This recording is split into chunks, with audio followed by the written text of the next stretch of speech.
What is up, everybody? It's the Apothecary here, and I'm coming at you with yet another podcast. And this week we're gonna cover a topic that is very significant to me. This is part of an ongoing series that I'm doing. This is the second entry in that series, where I cover the careers of my favorite directors. And this week we're gonna cover the one and only Frank Darabont. And I say we because it's not just me this week. I have a guest who you may know if you've seen the episode that he was in before. Mr. Matthew Paterson. Say hey, Matt. What's up, you pussy lickers and ass eaters? Hello. Shout out to all the pussy lickers and ass eaters out there. 100%. Keeping it real. So the two of us are going to talk today about the career of this guy who I absolutely love and adore. First off, we're going to cover his career like before he started directing, all the earlier stuff he did. He actually worked as a screenwriter for a while, and he has actually a pretty impressive resume before he got big. He worked on A Nightmare on Elm Street 3, of all things, which I haven't seen, but I've heard that's like the one Elm Street sequel that doesn't suck.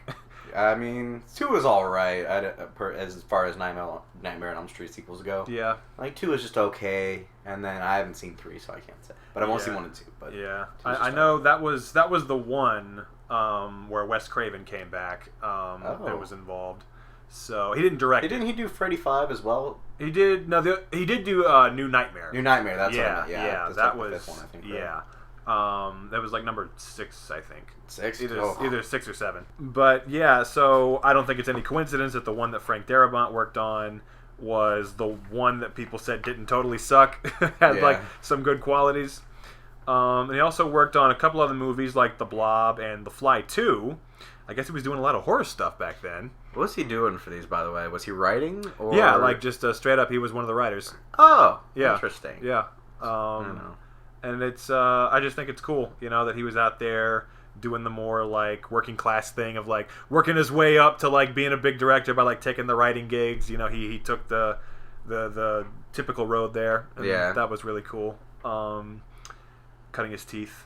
And then for TV shows, he wrote for a couple of TV shows. He wrote for Tales from the Crypt, I'm sorry. And also for the Young Indiana Jones Chronicles, and that relates to something else he worked on, which we'll discuss later. But yeah, a very impressive background as far as his writing goes. I can't speak about most of it because I haven't seen any of those. But yeah, just to give an idea of what he was doing beforehand. Yeah. You ever seen Tales from the Crypt at all? No, I've seen the poster for it 1,000 times. Yeah. But I've not seen a single episode as far as I know. Yeah. That's something I've always wanted to get into. I love the horror anthology shows. And I'd love to see his episodes. Because that'd be interesting. That'd be dope. Especially to like see him direct like from all the way back in the 80s. Right. And like early 90s, like, it's like seeing, it's like when a cinematographer becomes a director and you see their old, like, cinematography work, or like when Richard Donner directed The Twilight Zone. Like, he directed some Twilight Zone episodes, and it's like, so this is what he was doing beforehand, Yeah. So that's always cool to see. But yeah, on to his actual movies now. Which I know I'll be able to talk about at length how much I fucking love all of them. Yeah. First up, the first and the best, The Shawshank Redemption. Was that his first movie he's ever done? Yeah. How impressive. Yeah, right? That is pretty impressive. People say, when they talk about it's insane to me how he basically made what I consider to be the greatest movie of all time. On his first fucking try. Like, who else? Like, Orson Welles is the only other person who's ever done that before. Yeah, there's like 3... I feel like there's like 3 movies people consider like the greatest movies, and that is Citizen Kane, Shawshank Redemption, and... Godfather. Yes! That is actually what I was thinking. Yeah. I was about to blink, and then you said Godfather, and I was like, that's actually the movie I was thinking of. Those 3, I feel like, are, more towards the top than, like, most other movies. Yeah, because I feel like they don't have, like, a list that they're on the top of, like... Citizen Kane's always been on the AFI's top, number one. Shawshank Redemption, IMDb's number one. Yep. And then I can't remember The Godfather, but I guarantee it's on number one list. Sight and Sound or something. Sight and Sound, yeah. It's on 1,000 best lists. Yeah, usually up in the top 5, if not the top 3. Yeah, so. yeah. And it's extremely impressive to me that he was able to do that on his very first try. And I love the story too of how he decided he was going to do it, because he said, he originally bought the rights to the book, and he wasn't sure if he was going to direct it or just write it. Yeah. He wanted to direct it, but Castle Rock, who produced it, they were offering him a lot of money to let Rob Reiner direct it. They offered him $1 million to let Rob Reiner direct it, and he was going to cast Tom Cruise as Andy. Oof. And Harrison Ford as Red. Either Harrison Ford or Robert Redford or somebody like that. I can see Harrison Ford as Red more than I can see Tom Cruise as Andy. See, for me, it's the other way around. Really? Yeah, because Harrison Ford has that deep voice. I don't know, that I'm an old man voice. But granted, at that point, he wasn't that old yet. Yeah, I was about to say not in the night. No. It was more like the fugitive Harrison Ford. That is true. I wouldn't have worked as much. I'm thinking no, but I totally see what he was going for. Yeah. I think those were both logical casting choices, but obviously they can't compare to fucking Tim Robbins and Morgan Freeman. Those were the guys for those parts. And it fucking drives me crazy that Tim Robbins didn't get an Oscar nomination for that movie. I mean he was great and all, but he didn't. I mean that's fucking ridiculous. He should have. I mean, Morgan Freeman got one, thank God, but who won that year for Best Actor? Yeah, Tom Hanks for Forrest Gump. Okay, no offense to Andy Robb. I love. No, I agree. In terms of who should have won, Tim Robbins. Yeah, Tom Hanks for sure. Yeah, Tom Hanks should. But Tim Robbins should have at least gotten a nomination. At least a nomination. Know what I'm saying? Yeah, no, 100%. But it's ridiculous because that year Shawshank didn't win a single Oscar. We should at least won some. I mean, it's the greatest movie ever. Yeah. I know that was a tough year because you had the toughest competition ever. You had Forrest Gump and Pulp Fiction. Yeah. The same year. And Lion King was that year too. Yeah, so just nothing but tough competition. But something, at least one, Yeah.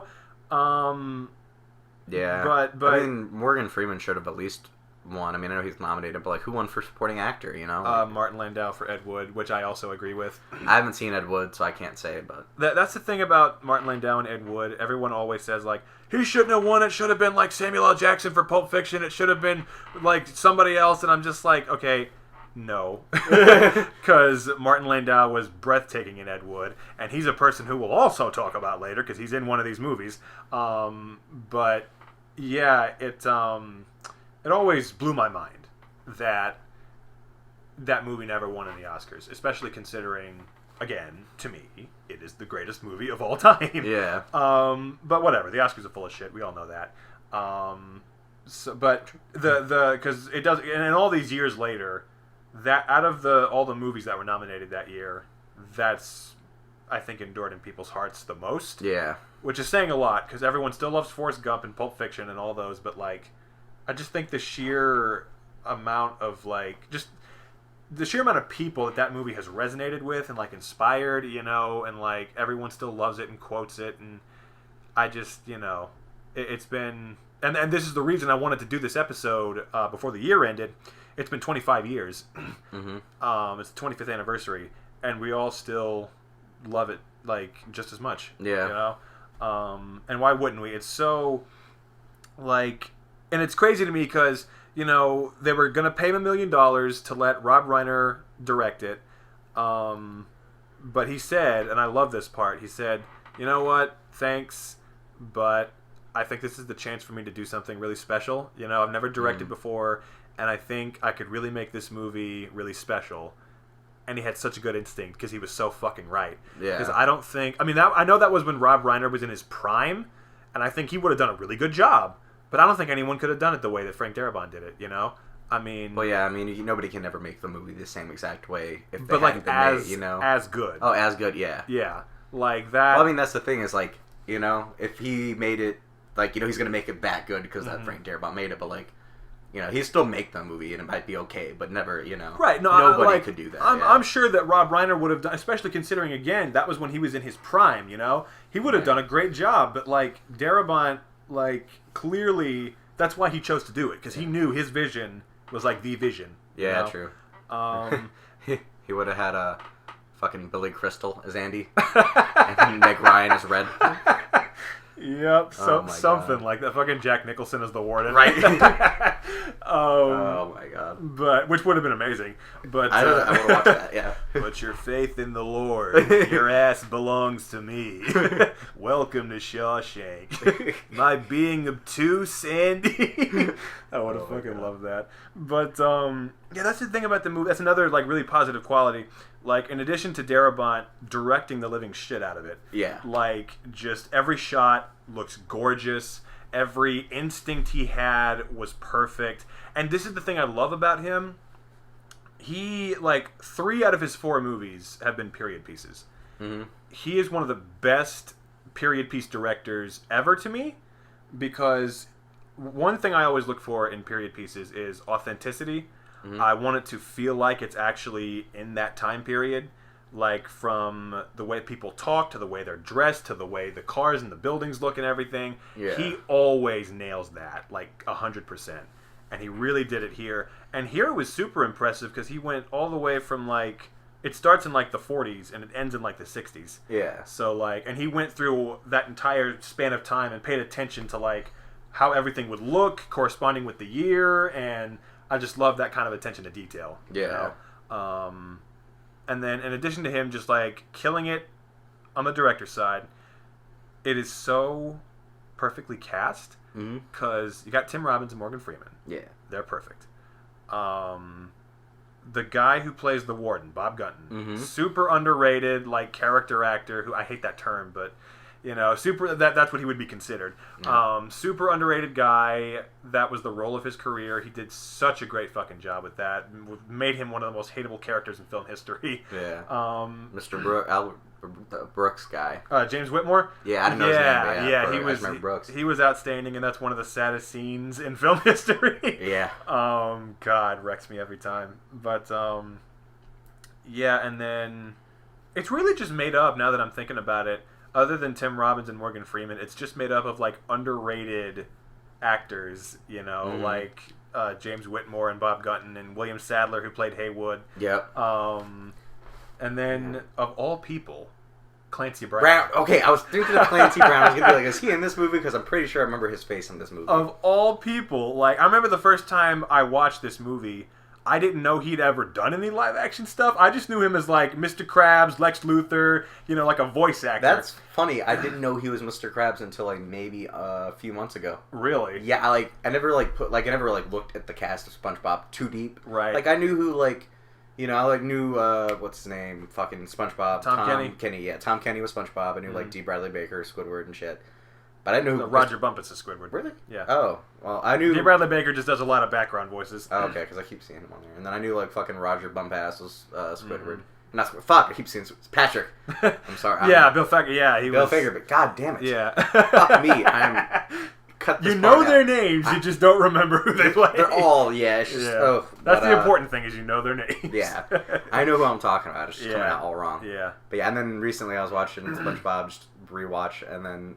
I was like, who the fuck plays Mr. Krabs? And I looked it up, and I was like, Clancy Brown? Yeah. But, like, this man? Yeah. Who is entirely most intimidating person, like, you could ever think Very intimidating, And he's the funny Mr., you know what I mean? I know. Like, every time I watch this... I'm not kidding. Every time I watch that movie, at least one point during the movie, I think to myself, like, that's Mr. Krabs. Yeah. But yeah, it was super shocking when I first saw it, and then it was even more shocking watching him be so scary and intimidating, you know? And that's just, like, a weird flex for him, you know? Yeah. Like, yeah, I was in the greatest movie ever, basically. Like, I do more voice work than live-action work, but, like, I was in the greatest movie ever. He's done a fair amount of live-action stuff, too, I'd say. I mean, he does do... Compared to, like... Because he was in, like, Highlander, and he's been in a bunch of movies over the years. But, yeah, it was just weird, because I always knew him as a voice actor, but here, he's, like, he does a lot of live stuff, and it's really cool. Yeah. But yeah, so they, like, everybody brought something to their part. Gil Bellows, who played Tommy, he was great. Yeah. And then even like the smaller parts, like Mark Ralston as the rapist guy, really sold that. And I didn't realize until this moment how he like it seems like he went out of his way to just fill the cast of this movie with like underrated like but yeah, and then it has possibly the greatest screenplay like that I've ever seen. And Frank Darabont is such an incredible writer. And I saw him doing an interview for the 25th anniversary, right? Because they had a reunion panel this year. And it pissed me off. Because he was talking about how, like, yeah, well, the thing that made this movie so great to me, the story, was, like, it was already based on a Stephen King book. And I just kind of took that and, like, filled in the blanks and, it was really Stephen King's story, and I'm like, shut your fucking mouth. Don't you dare give him credit for how amazing of a job you did on this movie. Like, he wrote a fucking short story that was like, that literally just wasn't covered... even called The Shawshank Redemption. Rita Hayworth and Shawshank Redemption was the name of the book. Rita Hayworth and Redemption. Like, it wasn't even the same thing. The title was stupid. I was about to say, imagine if the movie was called Rita Hayworth and The Shawshank Redemption. Like, it almost was. Like, I know, but like, imagine if they came out with that, though, That'd be like, what? Right, yeah, and that was the thing. It was confusing because he was going to call it that at first, and when the project was in development, all these like A-list actresses kept coming up to him and like trying to audition for Rita Hayworth, and he was like, "No, it's not a Rita Hayworth biopic." Yeah. So he's like, "We got to change the title. This is going to be way too confusing." That's got to be kind of funny. Yeah. And get like, I'm trying to think who at the time would come up to audition for Rita Hayworth. I remember reading some names, but I don't remember any specific people. Kidman. I wouldn't be surprised if like she and like Michelle Pfeiffer were showing up and like fighting each other like I'm Rita Hayworth. He's like, it's not even about it. I'm the real Rita Hayworth. Sean Young just shows up dressed as Rita Hayworth. Give me the part. I'm sorry, Sean Young, if you're listening. That was mean. Oh my God.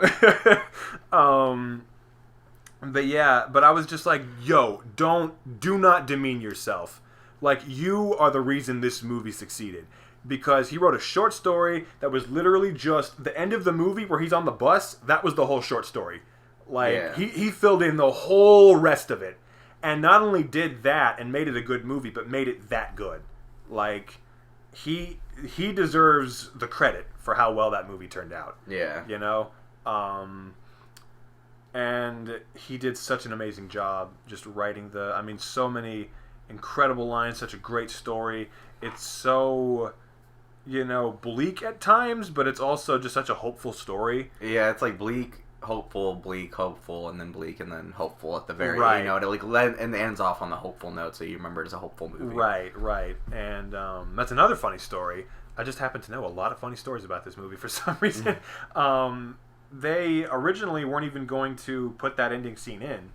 Oh man! Because just leave it with Red on the bus. Yeah, it was supposed to be like, is he gonna meet up with him again? Like, who knows where he's going from this point? Like, or what's gonna happen? But then this is one of the very, very few times where I completely agree with a studio note, where one of the studio executives said, like, I think they need to have a reunion.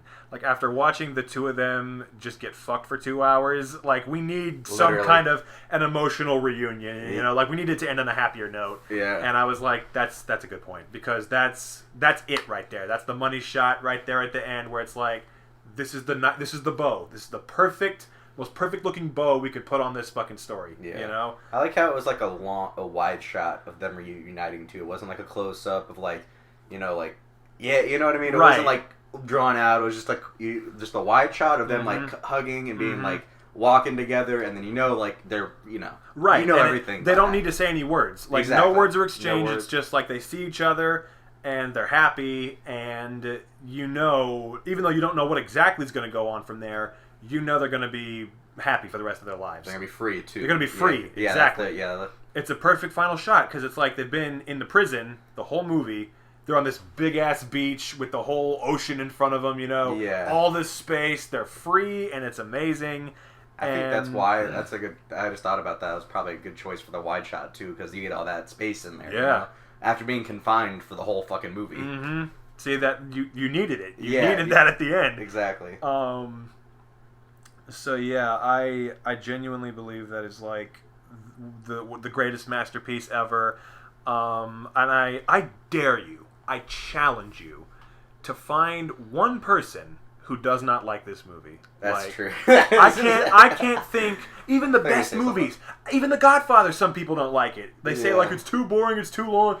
No matter what it is, Citizen Kane, same thing. Some people think it's like too boring. Whatever. Yeah, I'm like, I've never heard a single negative thing said about The Shawshank Redemption before. Yeah, even if people don't know the name of the movie, you say Morgan Freeman in prison, and you like kind of describe it to them like, oh, I've seen that. Yeah, like I don't know what that. I know what you're talking about. You mentioned like Tim Robbins in the rain looking up. Yeah. You know, you show them that shot and they know what that is. Yeah, they know it at least. Mm-hmm. There's not, people know it. Right. Even if they don't know, they know it. They know it. Funnily enough, the movie.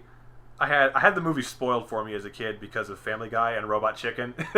There were so many parodies of that movie as a kid. True. That I knew, not like a lot of the major plot points, but I knew about the tunnel. And I knew about a lot of the jokes that were going to happen.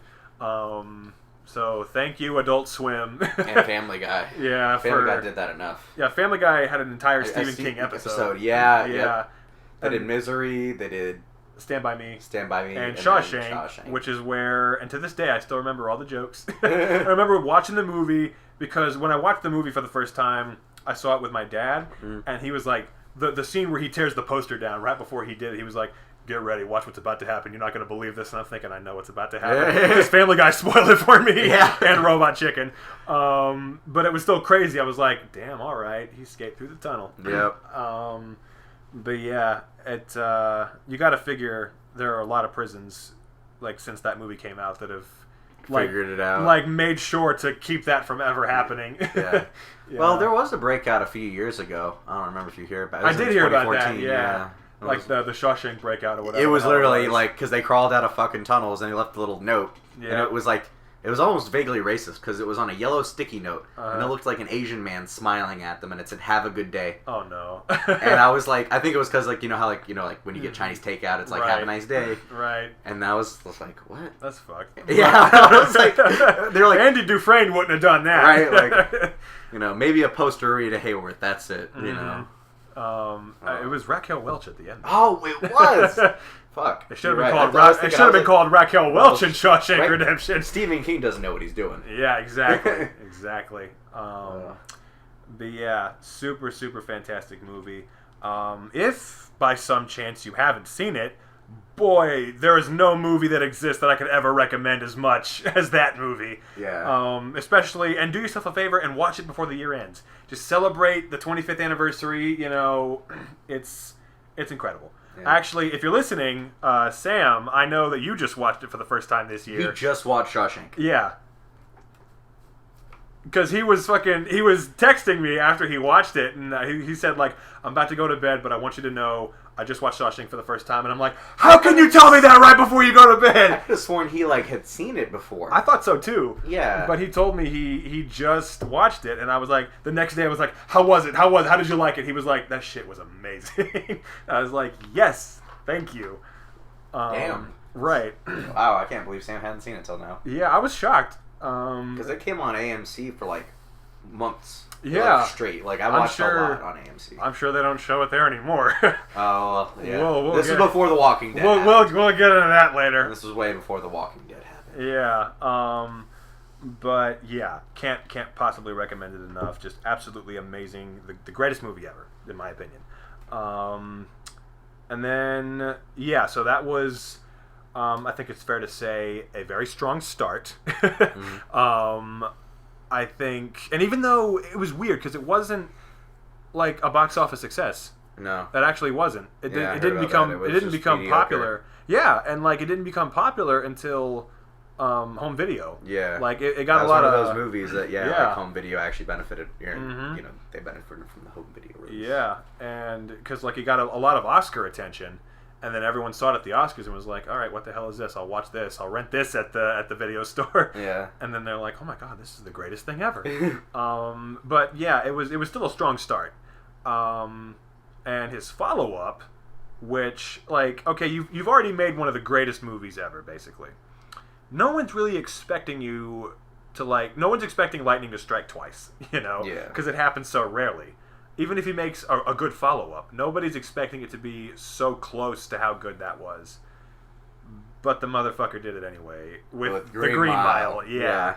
Which, because like, if Shawshank is number 1, Green Mile is in like the top 30, like greatest movies ever. Yeah, Green Mile is fucking amazing. I mean, Jesus, it's so good. So depressing though, like compared to like Shawshank's ending. This ending is so sad. I mean, yeah, but like, I guess it is. The endings are totally opposite. Where the ending of the Green Mile is just depressing as fuck. Yes, exactly. But at the same time, I guess that one is. You know what's weird? I always looked at Green Mile as the more upbeat one, but not really. That one's actually a lot more depressing now that I think about it. It really is. I guess because that one has a bit more of a sentimental tone than the Shawshank Redemption had, but yeah, because there's no happy ending in that one. It's basically just 3 hours of a bunch of death row prisoners getting fucked. Yep. And then they keep no matter like it. There's something that happens in the middle, like non-spoilery. Yeah. That's good. You know, it's like, oh, this is nice. Mm-hmm. You think it's gonna be, and it just turns itself around to be bad, even though he did a good thing. Like he did a good thing. Yeah. And it didn't help. Yeah. Didn't help him at all. Yeah. It's and there are just a lot of moments where, you know, that kind of thing happens. Where just some new information is revealed, and it's like, well, okay, I thought this couldn't get any more depressing. Yeah. But yeah, it's like it's on the same level as Shawshank for me, where it's one of the greatest movies of all time. It is just so unbelievably good. And okay, we're talking about Shawshank at the Oscars, The Green Mile. Like, legitimately, tell me who the fuck deserved Best Supporting Actor that year more than Michael Clarke Duncan. That was I haven't like in all fairness, I haven't seen The Cider House Rules. But Michael Caine better have given one of the best fucking supporting performances ever in that movie, because there were a lot of people in 1999 who I think deserved that Oscar, none more so than Michael Clarke Duncan. So Michael Caine's performance better have lived up to the hype. You know, I'm willing to bet it didn't, because they always give it to the wrong fucking person. But you know, whatever. Yeah, and it's so sad because like now he'll never get the chance to earn one. True. You know, like he get like to Michael Clarke. Posthumous, maybe. He's been dead for like 7 years at this point. Yeah, they can reanimate him. They're doing it with James Dean. Don't even get me. They can do it with fucking him. Get me started on that. I'm joking. Don't even get. I can't believe they're fucking doing that. But yeah, Michael Clarke Duncan was genuinely insanely good in that movie. Rip to the GOAT, Michael Clarke Duncan. You were really one of my favorite actors, and this was your absolute best performance. You played an angel, and now you are an angel. That's beautiful. Normally I'm having to edit out your fucked up comments on this show, but you just made a beautiful comment there. Finally. I'm 1 versus like 75. It's a start. I was about to say, you can follow it up and make it a lot worse, but I'm just going to keep it at that because we love Michael Clarke. Indeed. And yeah, Tom Hanks, outstanding. The whole cast, like a big ensemble of just outstanding people. And this movie also had, to me, one of the most underrated actors ever, Barry Pepper. Do you think Barry Pepper's underrated? Here's why I think he's underrated. Well, first of all, because he's a really good actor. But also, I felt really bad for him because, like, this was at the point where he was on the verge of becoming, like, a huge star. Like, he had Saving Private Ryan the year before, and then he had this. And all it was going to take was one more big movie for him to, like, really just blow up and be this huge star. But then the year after this, he did Battlefield Earth, and it completely fucking destroyed his career. And I've always felt really bad, you know, because he just fell off the face of the earth after that, only just popped up sporadically here and there. Somehow it didn't destroy John Travolta's career. Yes, it did.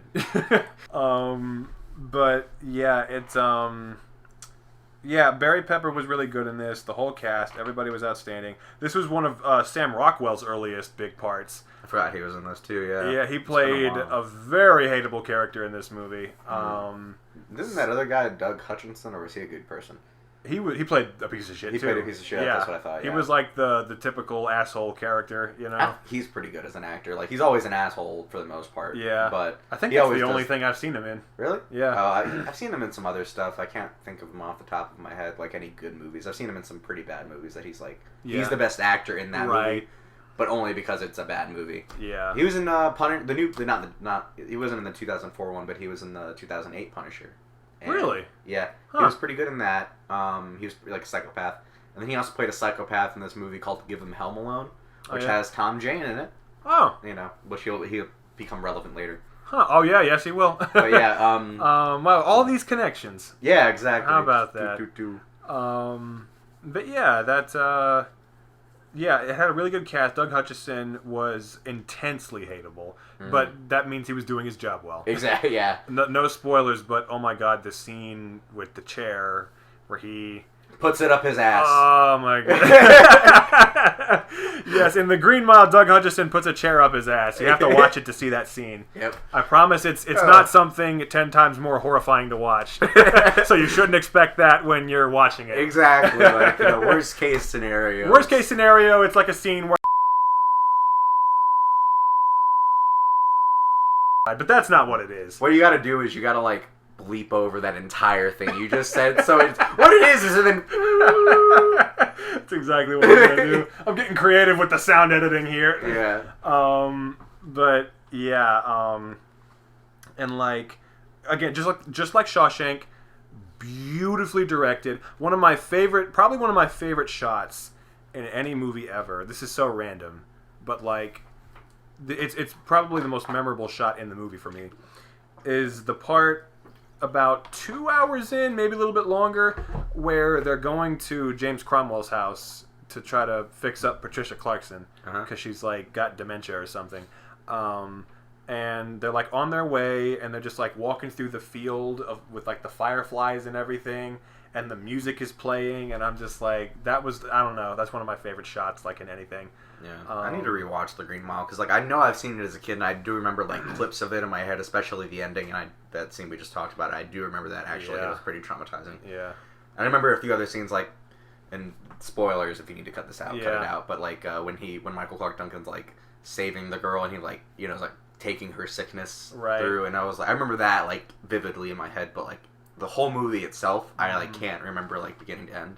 Yeah. Which is bad because it's such a good movie. I'm like, I need to rewatch that. Well, in that case, yeah, what we should have done here, I'll prepare for this next time. What we should have done here is just had ourselves a movie night, a Darabont night is what we should have done. But there's no one saying we can't do that in the future. That's true. We could, I was about to say, next time we do like a podcast and there's like some movies we haven't seen, and we can just get together and watch the movies that neither of us has seen. So hell yeah. And not that I haven't seen Green Mile, but you know. Yeah, but yeah. And either way, every time you show me something, whether it's a movie or a TV show, it becomes one of my favorite things ever. I have no idea how you know my taste so well. Pure luck, honestly.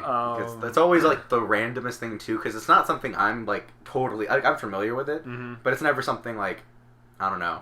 I'm like totally you know what I mean? Right. Like I don't even know if I'm gonna like it. Sometimes. Sometimes I'm like, okay, I've loved this movie. Jackson is. Yeah, it's usually something you've seen. Yeah, that is true. Collateral was the only time like I because I remember. I remember, yeah, because you were saying like, yeah, I'm not. I don't remember this too well. I gotta watch it again. And you were like, oh, that's even better than I remember it as a kid. It was, yeah. And in order to make this relevant, Frank Darabont was a script doctor on Collateral. Oh wait, he is. Which we'll talk about later. I didn't even see that on. I did see that on the list. I remember now. Yeah. He produced it, and he was a script doctor. Wow. We'll cover that later. But there we go. Yeah, all these connections, you know. That probably explains why you liked it so much too, like on the low key. I know, like when I was looking at like all the movies he script doctored, I was like, this is why I liked all of these so much. Like a lot of these are some of my favorite movies, and I don't think that's any coincidence. Yeah. And I can totally Collateral makes the most sense. Oh yeah, I can see it too because I can so see that being him. Yeah. But yeah, it amazes me how good of a writer he is. Like he's just so insanely good at directing, but like. He can write unlike anyone else I've ever seen. Like, he's been such a massive influence on my writing style. Whenever I'm doing dramas, he just, like, whenever I'm writing, you know, it's very Darabont-y, or at least that's how I try to. I don't try to make it like anybody else's. I try to make it my own, but he has influenced me definitely a lot. Yeah. Because I think no one can write a drama quite like he can and make it as emotional and impactful as he can. And this is potentially the biggest example because Shawshank is a better movie, but this one, in terms of the emotion, because seriously, the ending. Yeah. I mean, I can't tell you how many lists over the years I've seen with top 10 movies that'll make you cry. This is always on there. That's funny because Max recently messaged me and he was like, "Hey, I need to make somebody cry for a scene. Any suggestions?" And I had a real suggestion, and then of course the kind of jokey one. Yeah. I was like, this or Show 'em the Ending to the Green Mile. Yeah. And he was like, I actually haven't seen that, and I'm like, you need to see it. The three of us need to get together and watch that movie. Right? Legit. And you all need to watch. If you haven't seen The Green Mile, you've got to watch it too because it is legitimately one of the best experiences you'll ever have. I'll never forget the first time I watched that movie, and I finished it, and I was legitimately just like, holy fuck. It is on my top 10. This is a testament to how much I love Darabont, how good he is. In my top 10 favorite movies of all time, 2 of his movies are in my top 4. Shawshank is number 1, Green Mile is number 4. That is for one director to have 2 that high, but legitimately, and I couldn't believe it because I was thinking to myself, holy shit, he did it again. I can't believe it because that's the thing, like I was saying earlier, when he made this, I don't think anyone was expecting him to for lightning to strike twice. Yeah. They're you don't. They're probably watching it being like, you didn't fucking have to make it this good again, man. Why'd you have to do this to us, make us cry all over again? But yeah, it legit is incredible. Everything about it so emotional. One of the saddest parts because the whole, it's not even just the ending, it's the whole last 10 to 15 minutes of the movie, which is just so tear-jerking. Yeah. To me, one of the saddest parts in the movie, and again, this just shows how good of a writer he is, because only he can fucking make it this poignant, where they're about to, spoiler alert, when they're about to take Michael Clark Duncan down to the chair, and they don't want to do it, because they've come to be really good friends with him at this point. Yeah. And he's Tom Hanks, the line he has where he goes, John, when my time comes and I stand before the pearly gates and I stand before God and he judges me and he asks me why I killed one of his true miracles, what am I supposed to say? That I was just doing my job? And I'm just Jesus Christ. Yeah. Only he can fucking do it that good, Yeah. There aren't many people who can write a line that poignant. And that's what I'm talking, to me, that level of emotional impact is everything he's ever written, the whole script, and that's why he's so great, and that's why I love him, because that's crazy. And then Michael Clark Duncan's response is just I'm tired, boss, I'm tired of everybody, feeling, because he could feel all the negative shit, Yeah. And he's I'm tired of feeling everybody's hatred for each other, I just want it to stop. Can you understand that, boss? And he's yes, John, I think I can. And I'm son of a bitch, you're gonna kill me. Yeah. It's crazy. But, oh, and one of my favorite scenes in the whole movie, I'm just remembering great scenes at this point, is when, I just love this kind of emotional writing, the scene where Graham Greene is in it for a second. And I didn't know that. Yeah, he's one of the prisoners who they kill earlier in the movie. Wow, I don't even know what Graham Greene looks like, but I know who you're talking about. He's, the dude from Dances with Wolves? But he's an actor? Yeah. Oh, I was thinking of the writer. Oh. There is. I was like, he must be an old fucker. But he played the chief in Dances with Wolves. I have never seen Dances with Wolves. Neither have I. But I know he played the chief in Dances with Wolves, and I've seen him in other movies. He was in Wind River. But watch that one. I know you don't like it though. Yeah, it sucks. But my point is, he's in it, and he has this really great monologue where they're about to take him to be executed, and he's sitting there and he goes you think, what do you think heaven is like? Do you think it's just reliving the best moment of your life over and over again? And Tom Hanks is yeah, I think maybe that could be what it is. And he said, my best moment was, back when I was living up in the mountains with the love of my life, and we would just live up there, and it was so peaceful, and we'd make love every night, and that's my happiest time. I hope that's what I get to experience over and over. I'm like, I literally just met this fucking guy, and I'm about to cry that he's dying. Yeah. Like, because he didn't need to do that, too. That's the thing. He didn't need to, like, you know, give each prison, like, an emotional connection with each of the prisoners like that. But, you know, he did it. And that's what made it so good. I think that made it so much more impactful, you know? That he always knows what he's got to do to maximize the poignancy and the emotional impact. And it's just really cool and really sad that he always does it that well. Yeah. But yeah, check out Green Mile if you haven't seen it. Yeah, it's absolutely incredible. I can't believe that didn't win any Oscars either, especially considering, like, at least with Shawshank, it had honorable competition. Yeah. You know? Fucking Green Mile lost to fucking American Beauty in every fucking category. Fucking piece of shit over sappy ass fucking one of the worst fucking movies I've ever seen. Just this was a genuinely good movie, and then American Beauty was an overly pretentious fucking shit fest. So I can see why American Beauty won. Not like, because it's better, but just like why, because people at the time. No, I understand, because I understand why the Academy picked it, especially considering that was the time they were on their sappy Oscar kick anyway, because that was like Titanic, Shakespeare in Love, that fucking like all the movies they were picking were fucking sappy ass romance movies. Yeah. But yeah, incredible movie that I can't fucking possibly recommend enough. Do yourself a favor and go see it if you haven't. And now I'm not going to be able to talk about this one as much because I just did a whole episode last week where I talked about it in depth. Really? Majestic? Yeah. Oh, I haven't seen it. The Majestic, his third movie. And it's funny because, excuse me, if any of you listened to last week's episode, you know this because I mentioned it. Last week's episode was the top 10 movies that everyone else hates, but I love. And literally, because I knew I was going to do this episode next, 2 days before I recorded that episode, I watched The Majestic. Because I was like, well, that's the one Darabont movie I haven't seen yet. Everyone hates this movie? And I got to watch, yeah. And I've only heard good things. Really? I mean, I haven't heard many things.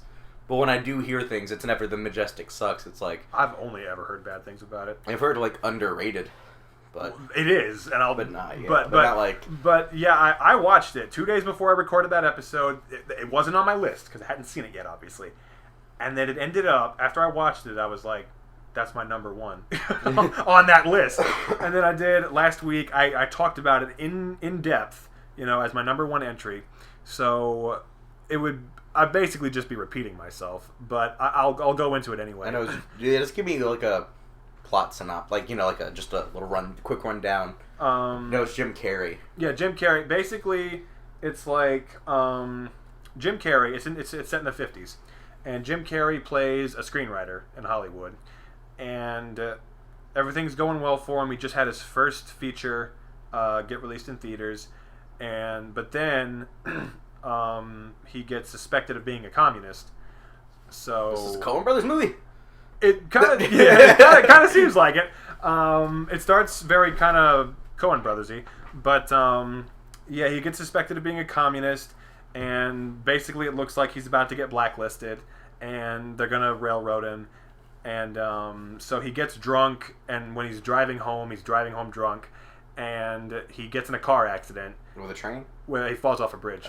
Oh shit, okay. It's actually... You said railroad. It's actually... Oh. I think it's like a railroad, and I'm like, that he's about to railroad himself. That would have made sense. But, yeah, he falls off a bridge into a river, and he gets amnesia. And he washes up on the beach of this tiny little quaint town. And they take him in, and he can't remember who he is. And one of the guys, played by, I told you he'd come back, Martin Landau. We're back in. I was trying to figure out what movie he was in, and I was like, it has to be The Majestic, because I know for a fact he's not in any of the other movies you have on that list. Right. And Martin Landau, one of the townspeople, recognizes him and he thinks that he is his long lost son who disappeared during the war.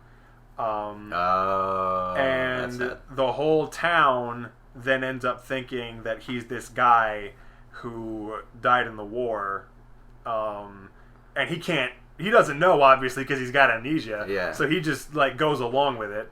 And it's about him settling back into the town and cultivating these relationships with the people he left behind, even though he didn't really leave them behind because it's not really him. Yeah.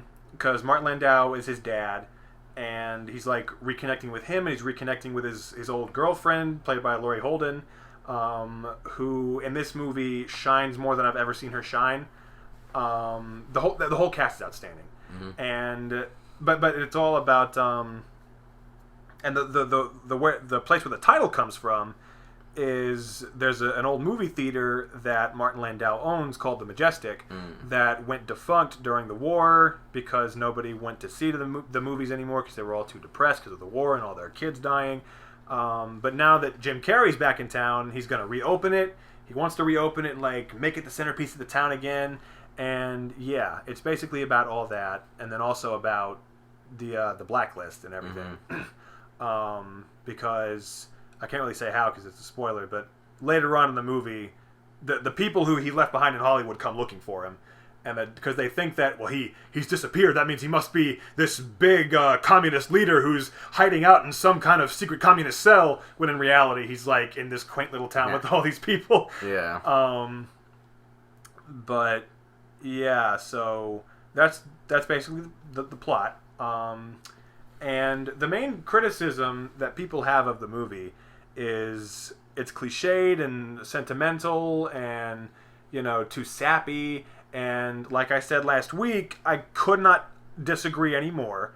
I think not a bit of the sentiment in the movie is forced or overdone. It's actually very, very Darabont-y. But unlike the previous two movies, which at times could be depressing, this one is actually like a Forrest Gump, Benjamin Button type of movie, where it's like really just kind of optimistic and life affirming and everything. That sounds like it's about it, like about what it's about. Yeah, and it's basically the way that Roger Ebert described it, I think, is the most accurate way you could describe it, which is it's a modern day Frank Capra movie. That's basically what it is. Roger Ebert described it that way. Yeah. Okay. And I think that's extremely fitting. And I said this last week, like, why is that a bad thing? We all love Frank Capra. His movies were amazing. You know? Oh, he meant it in a bad way? No, he meant it in a good way. Oh, okay. That's what I'm saying. Like, I don't get why people don't like it. Maybe Capra movies are not out of date. But they're not out of date. They're timeless. And, like, he updated it. Yeah. I mean, I know what you mean. I'm just saying, like, maybe people at the time weren't in for, like, a Capra movie. And maybe they saw Jim Carrey and were expecting something else. That honestly, like, unfortunately, that's probably it. Is they saw Jim Carrey and they're like, "There's gonna be a comedy." When they walked in and didn't get him doing faces and making weird, sounds and doing, Ace Ventura shit, they were a little like, "Okay, we don't want this." He actually, and Jim Carrey. Man on the Moon sucked. Not sucked, but like people didn't really see that movie that much. What sucked? That sucks. But like, Man on the Moon. Like I remember people didn't really see that, or at least my dad when he talked about it, he was like, "Yeah, it was just all right." And then I watched it and I loved it personally. Yeah. Like, I was like, this is a great movie. But my dad was just like, yeah, it was all right. But he had proven at that point that he could do dramas because he did The Truman Show. Well, yeah. People love that movie. But that was like, he was still funny in that, but not too funny. I don't know. Was he funny, though? Like, there were a couple little moments where the Jim Carrey came out. But overall, he was very restrained in that movie. He was, in a good way. And that in this prove what I already knew. Is that Jim Carrey's a good actor? Well, he's a better dramatic actor than a comedic actor to me. I guess he is, because, I mean, his comedy is just not stupid comedy, but for the most part, he gets cast in, like, kind of, where he's over the top all the time. And a lot of times he just goes too far over the top. And he's got his good movies, obviously, like, I thought he was incredible in Bruce Almighty and, like, The Mask and, like, all these. Oh, yeah. When he wants to be, he could tone it down, but more often than not, it just seems like he's just doing way too much. And when he's in a drama, he never misses. That's true. And I want to see Kidding. I don't know if you've seen that yet. Oh, I forgot that existed. Yeah. I need to watch that. Yeah. He looks great in that. I've heard great things. Everyone says it's amazing. My mom watched that and she's like, I love it. I totally forgot that existed. I need to watch that. Yeah. But he in this movie, And I haven't seen Eternal Sunshine of the Spotless Mind, so that doesn't count. That's a great movie. Yeah, I've seen that. Definitely, that also proves it's going to confirm any suspicions. Not that you had any, because you've already confirmed them, but it's going to reaffirm your. No, yeah, I've heard that's like him at his best, like dramatic wise. But I haven't seen that, so I'm not counting that when I say this. I said this last week too. There's a scene in this movie, and I can't say what it is because it's a big spoiler. But there's a scene in this movie that I think, to me, is the best acted scene of his career. Honestly, and this isn't even his best performance that I've seen. I thought he was better in The Truman Show, but that scene in this movie was, to me, his best acted scene in his entire career. I was watching it. This is in like the top 10 movies that nearly made me cry. Like, I'm not kidding, man. That scene in particular, I nearly lost my shit. It was so sad, and you know me, I never cry. I've only ever cried during one movie ever, but if you can almost get me to cry, that's an achievement. Mm-hmm. You know, and this came closer than most. So. And it's just so... And another complaint that people have is it's too long. I disagree, because they call it kind of like meandering. I completely disagree, because what happens is we just spend a lot of time in the town focusing on the people and him interacting with all the people and him like cultivating his relationships and how they all perceive him and how he's affecting the town and bringing their spirits up and him opening the theater. And that's another... Oh, my God. Sorry for that. Nearly knocked the mic over.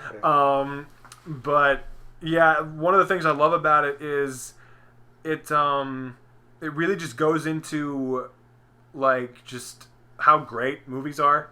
It's one of those kinds of movies where it's all about like, because him opening because a big part of it is how the movie theater affects the town. You know, like once he opens it back up, it brings so much joy to the town, and it's so like everybody loves it, and it's great. It's like really honest and pure, like this pure love for movies that Darabont has. And it's very Frank Capra-ish, you know? A lot of the things in this movie are very much like the stuff from his movies where, you know, there's struggle and there's conflict and there's like, you know, a lot of serious themes, but at the end it's just this uplifting story about like, you know, the positivity of the human spirit, you know? Like that's what a lot of his movies were about.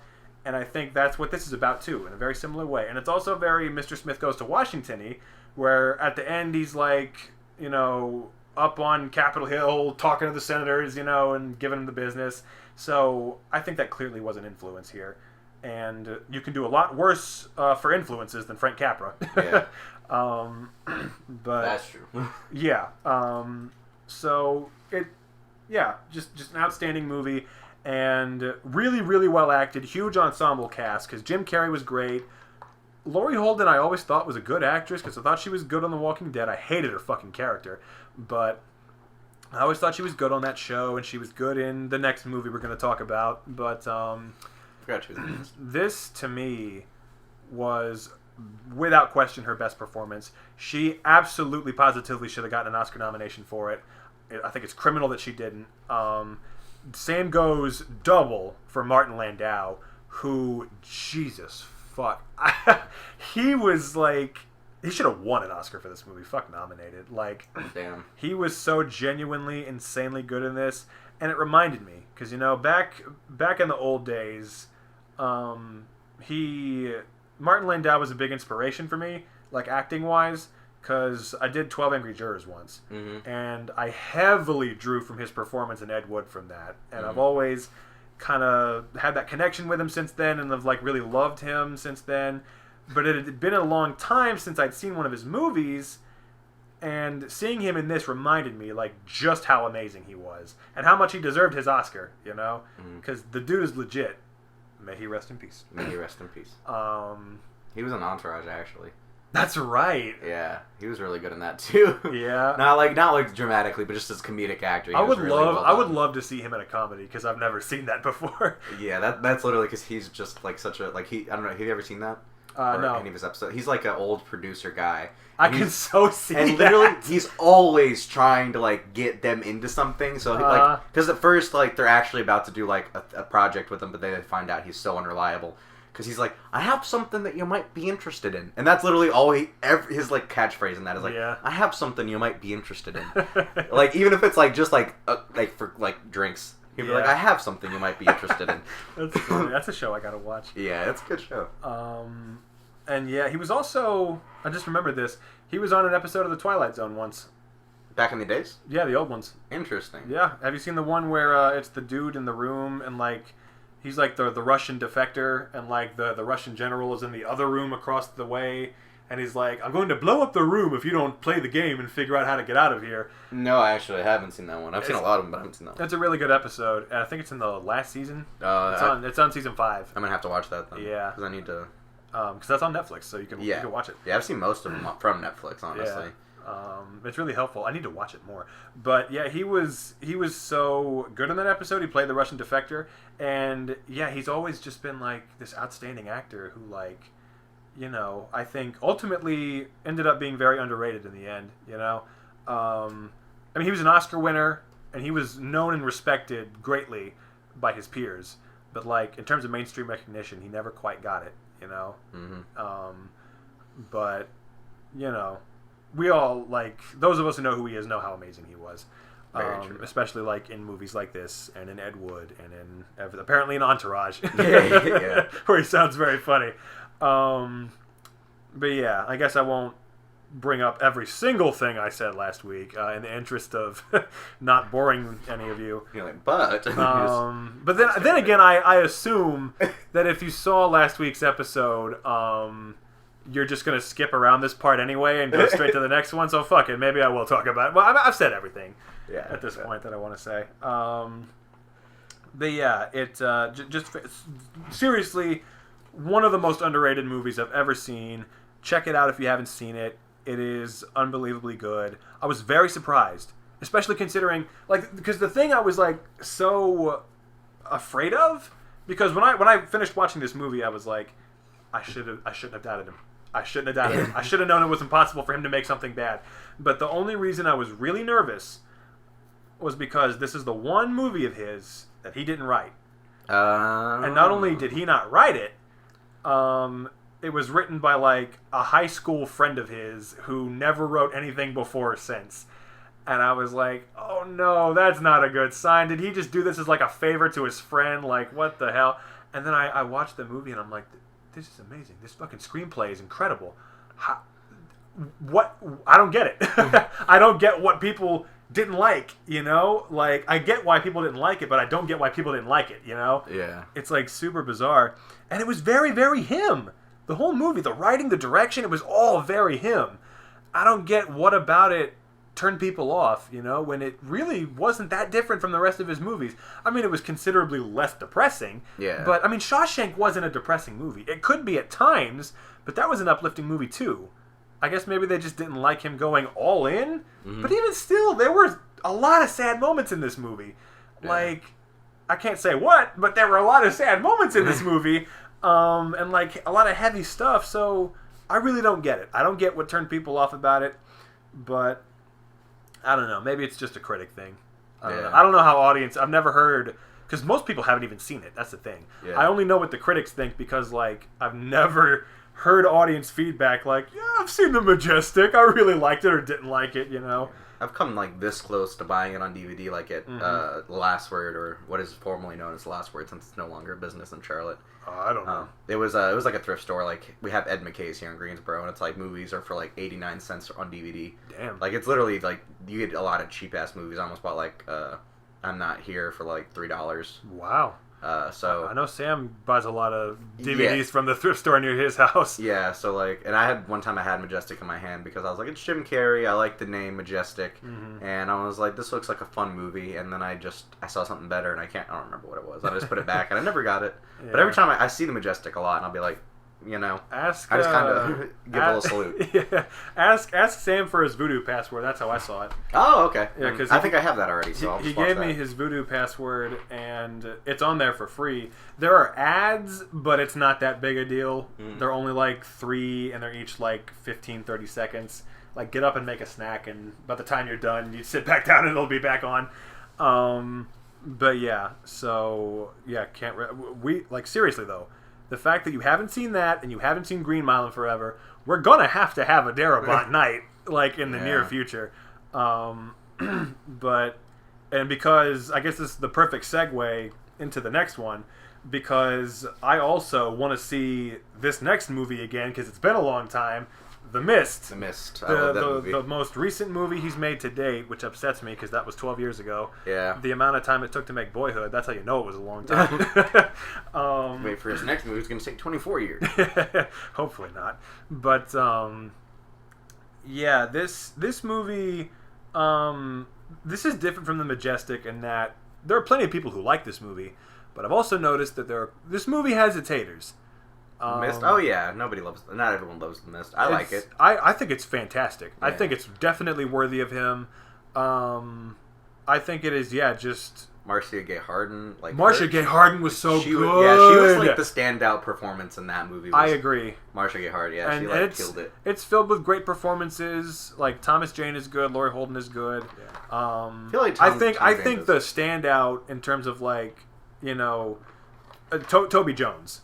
Oh, I forgot he was in that. He was the breakout character of that movie for me. Yeah. But yeah, Marcia Gay Harden definitely gave the best performance. And that was the biggest example because all the Stephen King movies have their tropes. Yep, and that's one of them is like the religious nut, all religious lady. And that was the biggest example of that in a Stephen King story I've ever seen. Yeah, it's like between that and the mom from Carrie. Yeah, but even then, like. She did a better job. The mom from Carrie was like a side plot of Carrie. This was like the main plot of this movie, basically. At least towards the second half. Yeah, towards the second half. Where she started like rallying everyone together, Yeah.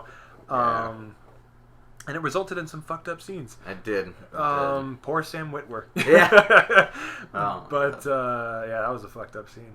The whole movie is really one big fucked up scene. That is true, especially because The Mist just fucks people up. You want to talk about a depressing fucking ending? Yeah, honestly, I was about to say, out of all, it's the most depressing movie, arguably. Because it's the most depressing. I don't know. The Green Mile is really fucking sad. I feel like the Green Mile is sad and depressing, but it's you're just yeah. This one's more fucked up. Yeah, you're not crying. You're just unnerved and you're just sad. It's a weird depression. Mm-hmm. It's not like I want to cry. It's like I just feel like I know I'm tainted now. You're more just like, oh my god. I almost don't want to go on living. You know what? I'm gonna join him. Damn it! Right? It's like the races just don't work, and it's like, why? Damn it! Why? This is just like the movie. If only it were just like the movie. The gun was. Remember when the gun is empty though, and he's just. That's so fucked. And he had just killed his kid. He killed the other people. Spoiler alert! Spoiler alert! But that's and then the worst part is not only is he trying to kill himself and can't, then the fucking military comes in. I know, just to add insult to fucking injury. Right, like moments later, and then he sees the people who left that they said were gonna fucking die on the bus, and he's just like, I could have left with them and been safe. I could have I know. And now my kid is dead and I'm alive and. I'd be like, kill me, not really, but that's what he's thinking, probably. Yeah, he's just like, fuck, That was intensely fucked up. And that's the thing, another example of Darabont coming in and making Stephen King's shit better. Because the original book had a much worse ending. Yeah, it was just a note in the diary. No, literally the last scene was just like, we hear that there may be a safe zone here near this college. We're gonna go check it out. Yeah. And that's how it ends. Well, at the end of the movie, or end of the book, apparently I read this in the little trivia thing, where he does he leaves a diary at the restaurant, just as they're about to go check it out. Mm-hmm. That's where he leaves his diary. And he notes, apparently, that there's only 5 shots in the gun, and then there's only 4 people. Yeah. So he notes that, they alluded to it in the book, but never, it was maybe he will, maybe he won't, here's a thought, it was a very, book type of, maybe he'll do that, but maybe he won't. Frank Darabont was like, no, he's going to do that, and he's going to live. Yeah, well, no, the book ended on a more optimistic note, though. Well, I did, but they just they played with it. That's the whole point was what's going to happen? Are we going to find it? Who knows what's out there? And it was way more, and people get on this ending. A lot of people think this ending is way too over the top and, kind of contrived, and I'm like, fuck off. Have you, I don't know if we talked about this, but have you seen It too? Yeah. Okay, so we talked about this, I think. I don't think have we discussed this movie yet? How, remember in It 2, they keep going, oh, your endings suck. Yeah. And then, not talking about It 2, the ending did suck. But That entire movie Stephen sucks. King gets that a lot. Yeah, I know. It's true. He never knows how to end a book. Yeah. That's one of like the many cliches of his stories. Is the ending always sucks. And that sucks because every time I watch a Stephen King movie, I'm like, oh, this is interesting. This is interesting. And the end's always like, it's like out of the blue, and then just doesn't work as well. Like the movie Gerald's Game. Mm-hmm. I like that movie, but I was not a fan of the ending that much because I felt like a lot of shit just gets packed into the last 5 minutes. Yeah, kinda. And I'm just like, what? She gets out, and then 5 minutes later the movie ends. But before that happens, you get to see about 3 or 4 months of her life just zoom by after this. You know, and it's like... But I mean, the focus was her in the cabin. We didn't need that little ending. That's why I was like, I feel like Stephen King did put that in the story, and then he, Mike... Oh, true. I get what you mean. That's what I'm thinking. Like, it was in the story, like... Or, like, I'm sure in the story, he, like, went through the whole ending with her, like, figuring out who this man was. And I'm like, it would have been better if we didn't know who this man was. Yeah, I would have been better, like, if I just thought he was a supernatural creature. Exactly, not like a real, like, crazy person. But then it's like, no, he's just a serial killer. Just a thief, you know? He's just, like, a really deformed serial killer. And I'm like, well, it would have been probably cooler if I didn't know that. But yeah, like, I don't need to know. Like, shit. Yeah. Sorry, that's just one of the things, is, like, the No, yeah, but that's, like... But that's a good point. Yeah. Yeah, because, like... And this is an example of, filmmakers adapting Stephen King and making his endings better. Yeah. Because this had a way bigger punch. It was way more dramatic. It was way more impactful. And, I thought it really worked. I remember finishing that movie and just being like, are you fucking kidding me? No fucking way. That is so crazy. Yeah. And, there were also a lot of Walking Dead actors in this. That is true. Because, like, he took them all over to The Walking Dead after this. Yeah. But, because, like, you have Andrea, you've got Carol, even though she's only in, like, one little scene. You've got Dale, you've got, like, everybody, like, so many fucking people. And I always thought that was cool. And I thought a lot of people complain about the creature effects. I didn't think they were that bad, honestly. And even if they, for the time especially, even if they were, the point was for it to kind of be an old-fashioned like horror movie anyway. And that's the thing. I want to see the black and white version of this movie because there's a black and white version. Originally, the movie was supposed to be in black and white. That was how he wanted it, but the studio made him put it in color. Damn. I like the black and white idea. I like that too. I want to see how it looks. I want to see like how much better it would be in black and white. Yeah. If that's his natural instinct, I'm inclined to believe that would make it better. Yeah. But have you ever seen this movie called The Fog? I want to so much, but I haven't. See, I saw that and I could have sworn when I was watching this as a kid, like I didn't know at the time. I was just like, oh, John Carpenter and Adriana Barbeau. Yeah. And then I was like, wait, is this like The Mist? Because it literally, except for being creatures, it's fucking ghost pirates. Yeah. Spoiler alert. Mm-hmm. But... it's like same premise. It's a little sea town. Same basic thing, yeah. It's a teeny little town, and a fog or a mist or whatever you want to call it comes in. Yeah, people in the mist getting in. I'd be like, fuck that. Yeah. But, no, I was just thinking of The Fog because I was like, I don't know if like Stephen King saw The Fog and was like, I'm gonna call it The Mist, and they can't do a damn thing about it. Who's gonna check me? Yeah, like, who's gonna check me? Right? He like did a bunch of coke and was like, they won't do anything. We'll all float down here. God. Yeah, but sorry. Stephen King. Yeah. What a character. But this was like sincerely great. I hate the detractors for this movie because it's just like, man, come on. This was a great movie. Like, really great suspense, really great commentary, really great plot. The whole commentary about everyone just like turning on each other and everything. I thought was really well done. And it delivered on the intensity because you had some deaths that were pretty intense. You had the tension not just from the outside, but on the inside, because the more Marcia Gay Harden keeps building power, the more nervous you get. Because at first she's just like the crazy person ranting in the store, but then as the movie goes on, she recruits more and more people because they're getting more desperate and more crazy, And by the end of it, you're like, they need to get the fuck out of here. And then that's so fucked up, spoiler alert, where they try to make a run for it because they're like, all right, she's crazy, we got to get out of here. and they try to make a run for it, and they all just fucking block their path, and it's like, nope, yep, you're not getting out of here. We're gonna sacrifice you to the creatures. That's so messed up. I forgot about that. Yeah, poor Sam Witwer. Yeah, he legit got fucked, man. Yeah. I remember just thinking like, this is crazy. Like, what's going on right now? They're like legit fucking him, like sending him out to the creatures. Yeah. But yeah, super great movie. Very suspenseful, very just well made because it's him. So yeah. I mean, yeah, it was just a well-made movie. And it doesn't dawdle. I love horror movies that don't fucking dawdle, you know, because I just recently, and you're all going to hate me for this one, I just last night finally saw Midsommar. Oh, you didn't like it? Didn't like it. Because because it took a while? It was so fucking long and boring, and it took literally, because I checked, it literally took an hour for something to finally happen. Mm-hmm. So, you know, I can appreciate a movie like The Mist where really it takes no time at all. Like, just the proper amount of time, because it doesn't just, like, throw you into it immediately. But, like, 10 minutes in at the most, and we've already got The Mist. You know? It doesn't take fucking forever, because it doesn't need to. Yeah.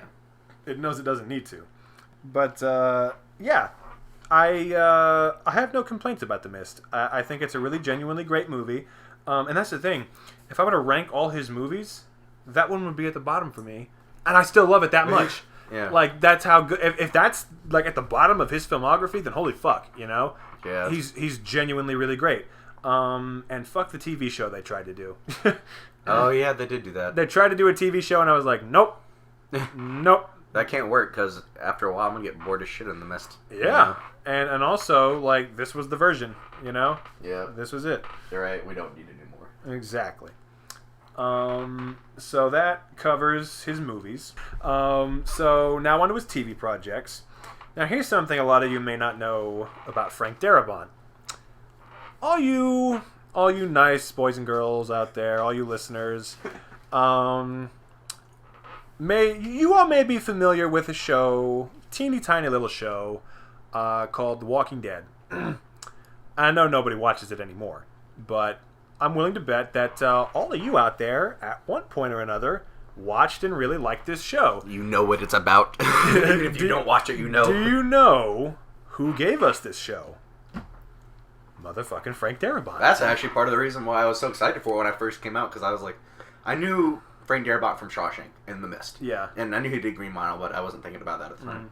I was just like, oh, the zombie show from the guy who did Shawshank. And I was like, yes, that is what I want to see. And you know what's funny? I did not know for years that he was involved with that show. Really? Because I thought it was going to be called like Frank because Darabont. his next show, which we'll talk about after this, when the trailers for that were coming out, it kept saying, from The Walking Dead's Frank Darabont. And I was like, hold the fuck up! Frank Darabont was involved with The Walking Dead? And then I looked into it and I saw he was the creator, and I was like, I need to watch this now. Like, right now. And I watched it and it was incredible, but little did I know that they fucking kicked him off the show after the first season, which... Yeah. I don't want this to come back and bite me in the ass. Well, that's why nobody watched. Like, I mean, honestly, I stopped watching after the second. Oh, really? Because that was when they killed... What's his Jeffrey Demon's character? Because I mean, he was in Shawshank too. He's been in every single project that Frank Darabont has ever done. Fucking The Mist, wasn't he? Yeah, yeah. Like literally every movie or TV show he's ever done. Was he in Majestic? Yeah. Oh God, good. Yeah. Sorry, I love I love Jeffrey DeMont. Yeah, he's a great. very like low key actor. Yeah, no, I fucking, and he played my favorite character on The Walking Dead. So I was very sad when he was the first one to get killed off. When he got killed off, I was literally like, okay, I don't want to watch this anymore. I was like, I'm done. I really did stop watching. Yeah, and he actually requested to be written off the show because they kicked Frank Darabont off. Oh, no doubt. That makes sense now. That's what I was thinking. I thought it was like maybe second. I didn't know when they kicked him off. Yeah, personally, but like he ended up actually regretting it later on. Like, but they had already like written it and budgeted it, so he couldn't change his mind.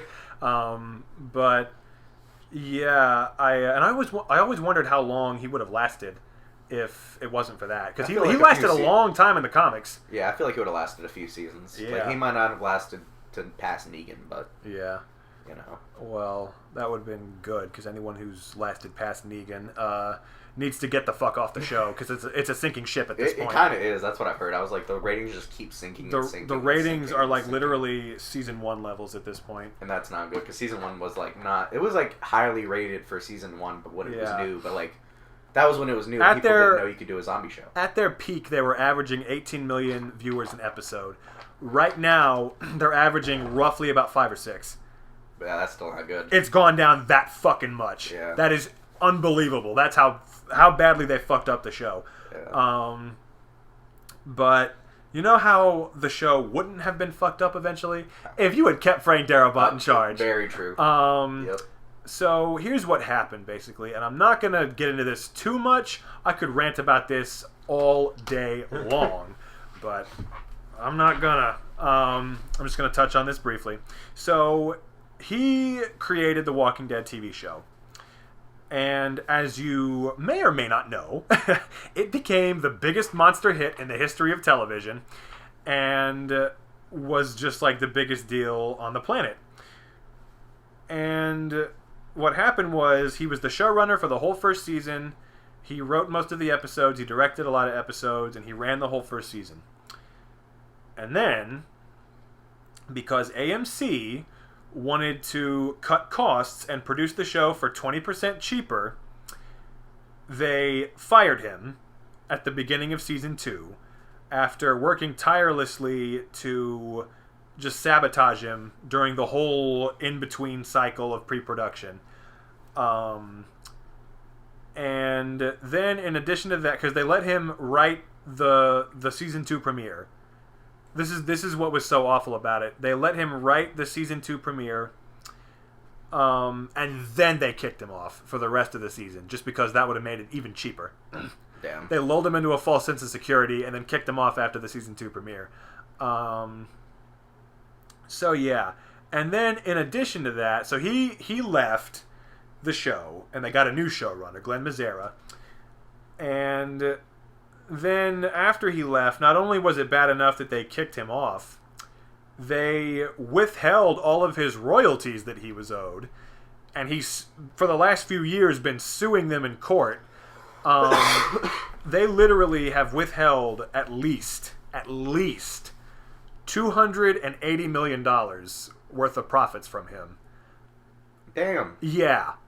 Even if the lawyer cost $1 million, he'd still come out with like a lot of money. I know. Like $280 million. And it's so awful because it's like literally they were just like, hey, thanks for creating the biggest show of all time for us. Now don't let the door hit you in the ass on your way out, you know, and we're not going to pay you fucking anything that you were owed for creating this thing for us. So that really sucks. I hope he gets his money. I do too. Because then maybe he'll make movies again, you know? Yeah, and that's the when thing he's not dealing with this.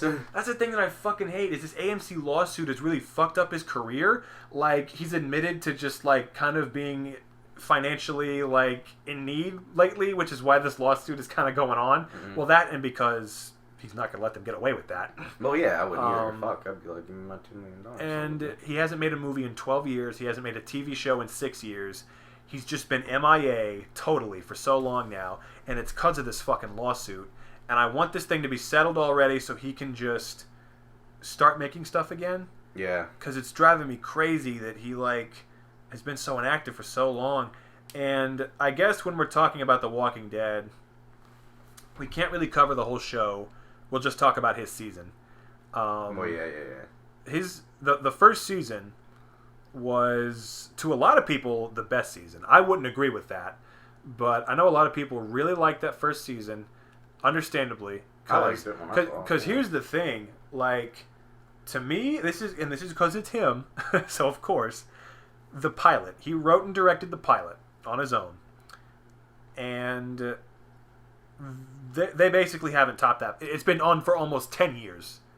They still haven't topped that pilot. Like, there's one episode in the whole show that I think is better than the pilot. Mm-hmm. And the fact that, like, after 10 seasons and 10 years, they still have like, only one episode that has topped that one.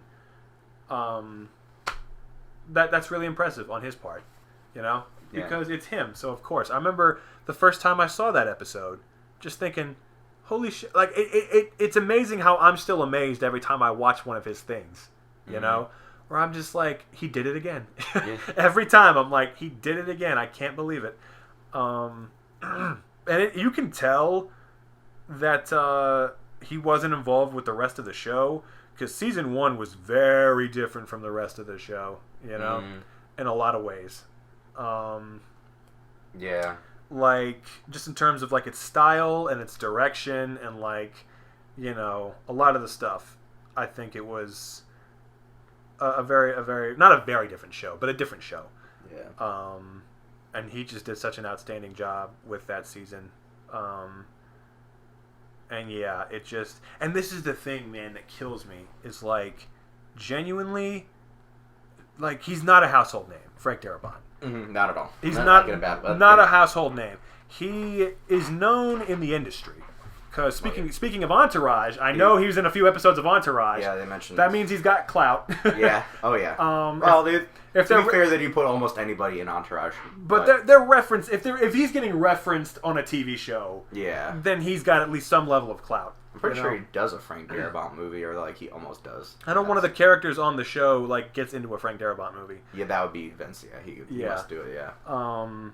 And yeah, so he's known in the industry, but nobody, like casual people, don't know his name. I'm sure a lot of the people watching this episode probably don't even know him. They may know his movies, but they don't know him. And that's insane to me, because when you look at it, this dude, in addition to being one of the greatest, to me, one of the greatest filmmakers ever, one of the rawest talents ever, he made literally the greatest movie of all time and the biggest TV show of all time. And the man still doesn't get any credit. Yeah. Like, that, you can't just do that, you know? You have to have talent and skill in order to be that successful and make, like, literally the biggest movie and the biggest TV show ever, you know? Like, it's ridiculous. They'll praise him when he's dead. You know, like they do everyone who doesn't get enough credit when they're alive. They die, and then everyone's like, oh, not that in a bad way. You know what I mean, though. Yeah. Like there'll be a bunch of social media posts about how, like, you know, everybody remembering him. And, Green Mile and all this stuff. And it's like, yes, but where was his praise when he could have, like, enjoyed it? I know. You know, where was his adulation then? Like, yeah, he got a lot of critical praise, but he personally was never talked about nearly as much. Like, I hope that changes at some point during the course of his career. I know. Because, God, just the projects he has, it really is insane to me that he was behind. Because, like, Shawshank, that was the pinnacle of his career. He didn't have to do a damn thing after that to prove himself. But then he came along, made one of the top 30 other greatest movies of all time. He came along, he made the biggest fucking TV show in history. The dude just keeps proving himself, and he doesn't even need to, but nobody's recognizing him. And it's fucking ridiculous, you know? Yeah. And now he's like, he hasn't made anything in forever, and he's resorting to, like, suing AMC, you know, just to make ends meet, and it's fucking ridiculous. Yeah. But yeah, and then, yeah, his season of The Walking Dead, just super great. And then you got the most recent thing he's done, his second and most recent TV show, which I'm sure none of you have heard of, Mob City. If you've ever heard of this, it's because you follow me on Twitter, and I have a tradition every year. For the last few years, I've had a tradition of, on the same day, going on and posting, it's been this many years, and I'm still upset that Mob City got canceled. I'm not even on Twitter anymore, and I still do it every year. You download the app, log in, and everything. Yeah, like I just go online, just like log into my account, and just be like, "Yep, just gonna type this again." And then, bye Twitter, see you next year. But yeah, this was such an underrated fucking project. You ever see it? No, I've seen the trailers for it in like the movie theaters when it came out. It was like John Bernthal, Simon Pegg, read by Frank Darabont. God, Mob City. Well, just almost knocked the mic over. I'm a klutz. Sorry about the interruption there, folks. Blame it on AMC. Yeah, screw those guys. But yeah, super underrated, And the reason I tuned in was because I saw his name on it. Mm-hmm. And I was like, well, gotta watch this. But here's the problem. They screwed him again. Yeah, I know he likes... what happened? They screwed him again because this time he went to TNT. Yeah. And I know what you're thinking about TNT. They have... name a hit show from TNT. Franklin and Bash. Name a hit show from TNT. Dallas? Is that on TNT? I actually don't know if they put it on Dallas. That would be extremely bizarre if TNT aired a fucking soap opera. But actually, you can keep talking. I'm going to look this up while we're talking. But my point is, they don't really have any flagship shows, or they're not the most watched network in the world. And they had a chance to have a show from the guy who created The Walking Dead. Yeah. And what did they do? They fucking sabotaged it. Was it? Yes. Oh my god, that's crazy. So, what? Wait, I'm just checking. Yes, it's on TNT, but it was the original was on CBS. Okay, I knew it wasn't a TNT original. The remake was on TNT. Okay. Sorry, I was like, I'm pretty sure Dallas, but that's so weird. Yeah, that's a weird move. Falling Skies, maybe. I don't know if that's Fox. Yeah, I mean... I don't know if those are hit TV shows. I think that is on TNT. Yeah, they don't have a big show, you know? But they had a chance to get one from the guy who made The Walking Dead. That is a golden opportunity. And they sabotaged it. And what they ended up doing was they ended up airing 2 episodes a week, in a night. So basically, you were asking people to tune into this show that was in its first season that they never heard of for 2 hours. Yeah. They would air 2 episodes a night, and I'm like, what are you doing? You're literally just setting it up to fail. Yeah, I mean, it's gonna get canceled. No one's gonna watch, and then of course that's what happened. And I was always so pissed off because of the way it ended. The first season, it ended on this big cliffhanger, and now I'll never see what's gonna happen. You gotta next. Email Frank Darabont and be like, "What was your plan? Since you'll probably never get to make this. Please. Tell me what you had an idea for." I know you literally would never do this because this would be a waste of your time. But if you could just write the entire second season and write out the entire script and just email it to me so I can see exactly what was gonna happen. Be like, what are you doing with your life other than suing AMC right now? Nothing. So do this for a fan who cares. But see, I want him to do more than just sue AMC. I don't want the only thing he's doing to be writing Mob City for me. Just for you. I want him to be making Mob City Season 2 or making anything. So I'm not going to waste his time with that. You gotta send him that, and then he actually sends you the season 2 script, and then you're like, I can't fucking believe you did this. And that's all you send back is just I can't. I'm like, this fucking sucks. I'm like, you had that whole time, and you could have written some other movie. But no, you really, wow. Okay, I was joking. Sorry. I was joking. You really have that much free time? Yeah. Oh, God. He's like, yes, can you pay me for the season 2 now? Yeah, please, for God's sakes, give me some money. $1, anything. I'll suck your dick. Damn it. We kid. Yeah, just joking, Frank Darabont. You're not listening to this. You're not, but if you do. I mean, I've talked about how much I love you so much at this point. You know I'm kidding. Yeah. But, I always really hated that this show went off. And even when it was on, it only got a mixed response from critics. And I was like, what the hell is wrong with you people? Was it good? I mean, honestly, I never saw it, so I can't tell. It was a dream show for me. It was so good. And then to me, that was on my list of biggest fantasy projects, you know? If somebody asked me, if you could just have any TV show in the world, what would it be? I would say a mob show from Frank Darabont starring John Bernthal as the lead. And it happened. Yeah. And then it got canceled after 6 episodes. And that's just terrible. Because that's not only was it from him, and not only was it great, and not only was it a mob movie, I love the crime genre, you know? Yeah. It's a favorite of mine. But my motherfucking man, the goat of goats, a hero, Johnny B. Yep, Johnny Burns. Johnny motherfucking B was the lead. Have you met him? I did. You did? Yes, I went to Walker Stalker Con, and I took a photo op with him. I'm pretty sure Jackson's bet. And then later that same day, I did a Q&A. There was a Q&A where he and a couple other Walking Dead cast members were there, and I got to ask him a question. Oh, what'd you ask him? I asked him for acting advice. And what'd he say? He said, because I was like, what do you do to get into character? Like, what's your process? Because I'm an up-and-coming actor. And he goes, well, I think it's just everybody's got you just got to find your own method. Like I have my own thing, but there's not really any specific thing I can give you. You just kind of got to find your own way, if that makes sense. And I was like, that's exactly the answer I wanted, John. Thanks for not answering the question. No, like literally, that was the perfect answer. Yeah. Like that was exactly what I wanted to hear, because I was like, you know what?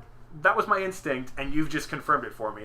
And if I ever needed anyone to confirm for me how to act, it's you.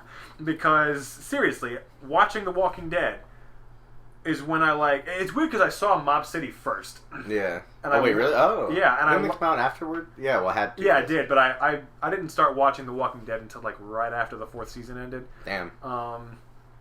But yeah, I saw him in this first, and then I saw The Walking Dead, and that was where he really became one of my favorites because I already loved him from Mob City, but then I was watching Walking Dead and being like, this dude is unbelievably good. He was such a big inspiration to me, and I was just like, you're the best. Shout out to Jon Bernthal. You're the fucking best. I love how big he's become now. Yeah. That's the thing. He's in, a lot of the movies he's in, though, he's only in for, 10 seconds. Yeah, that's true. He's in Ford vs. Ferrari. He's in that. Yeah, that's right. I'm so excited to see him in that, because it looks like he actually has a big part. Yeah, it does. That's why I wouldn't know if you're talking about that movie, because I realized you hadn't seen it just now, but... Because, I always saw it that he, it looked like he had a big part, but I'm like, I hope it's not one of those things where... They put him in the trailer a lot, and then he's in the movie for 10 seconds, and it's man, I like Matt Damon and Christian Bale, but I want to see Jon Bernthal more often. Yeah, come on. And then because seriously, Wind River, he was in it for 10 minutes. Yeah. Widows, he was in it for less than a minute. Less than a minute. Peanut Butter Falcon, he was in it for 30 seconds. Damn. And I don't know why they keep doing this to him. Sicario, he was only in it for 5 minutes. Yeah, he's such a great actor, they need to use him more. I know, and I still love that he's all over the place. Yeah. And he's had bigger parts in The Wolf of Wall Street and I know you don't like the movie, Me, Earl, and the Dying Girl. I thought he was good in that. I loved him in that. Yeah, I thought honestly, that's one of my favorites. Even he couldn't keep me from walking out of that movie. I know you don't like it, but he was in that movie for a good amount of time too. Yeah. That I was pissed because I was like, they finally put him in a big part, and it's this piece of shit movie. I thought he fit the role very well. Yeah, he did a great job. Yeah, it's Fury. He was in Fury. Fury, too. he was good. He was great in that. Yeah, he was great in Fury. He was very Walking Dead-ish in that movie. Yeah, he was in this the HBO miniseries that was a big deal when it came out, and then nobody talked about it a year after. Vinyl? No. Oh God, it was one of those. It'll come back to me. We can just keep talking about how we love Jon Bernthal. Yeah, the Punisher, of course. Oh my God, he's so perfect as the Punisher. So I heard that he's in talks with Marvel. Basically, apparently he's in talks with Marvel. They don't know about what yet.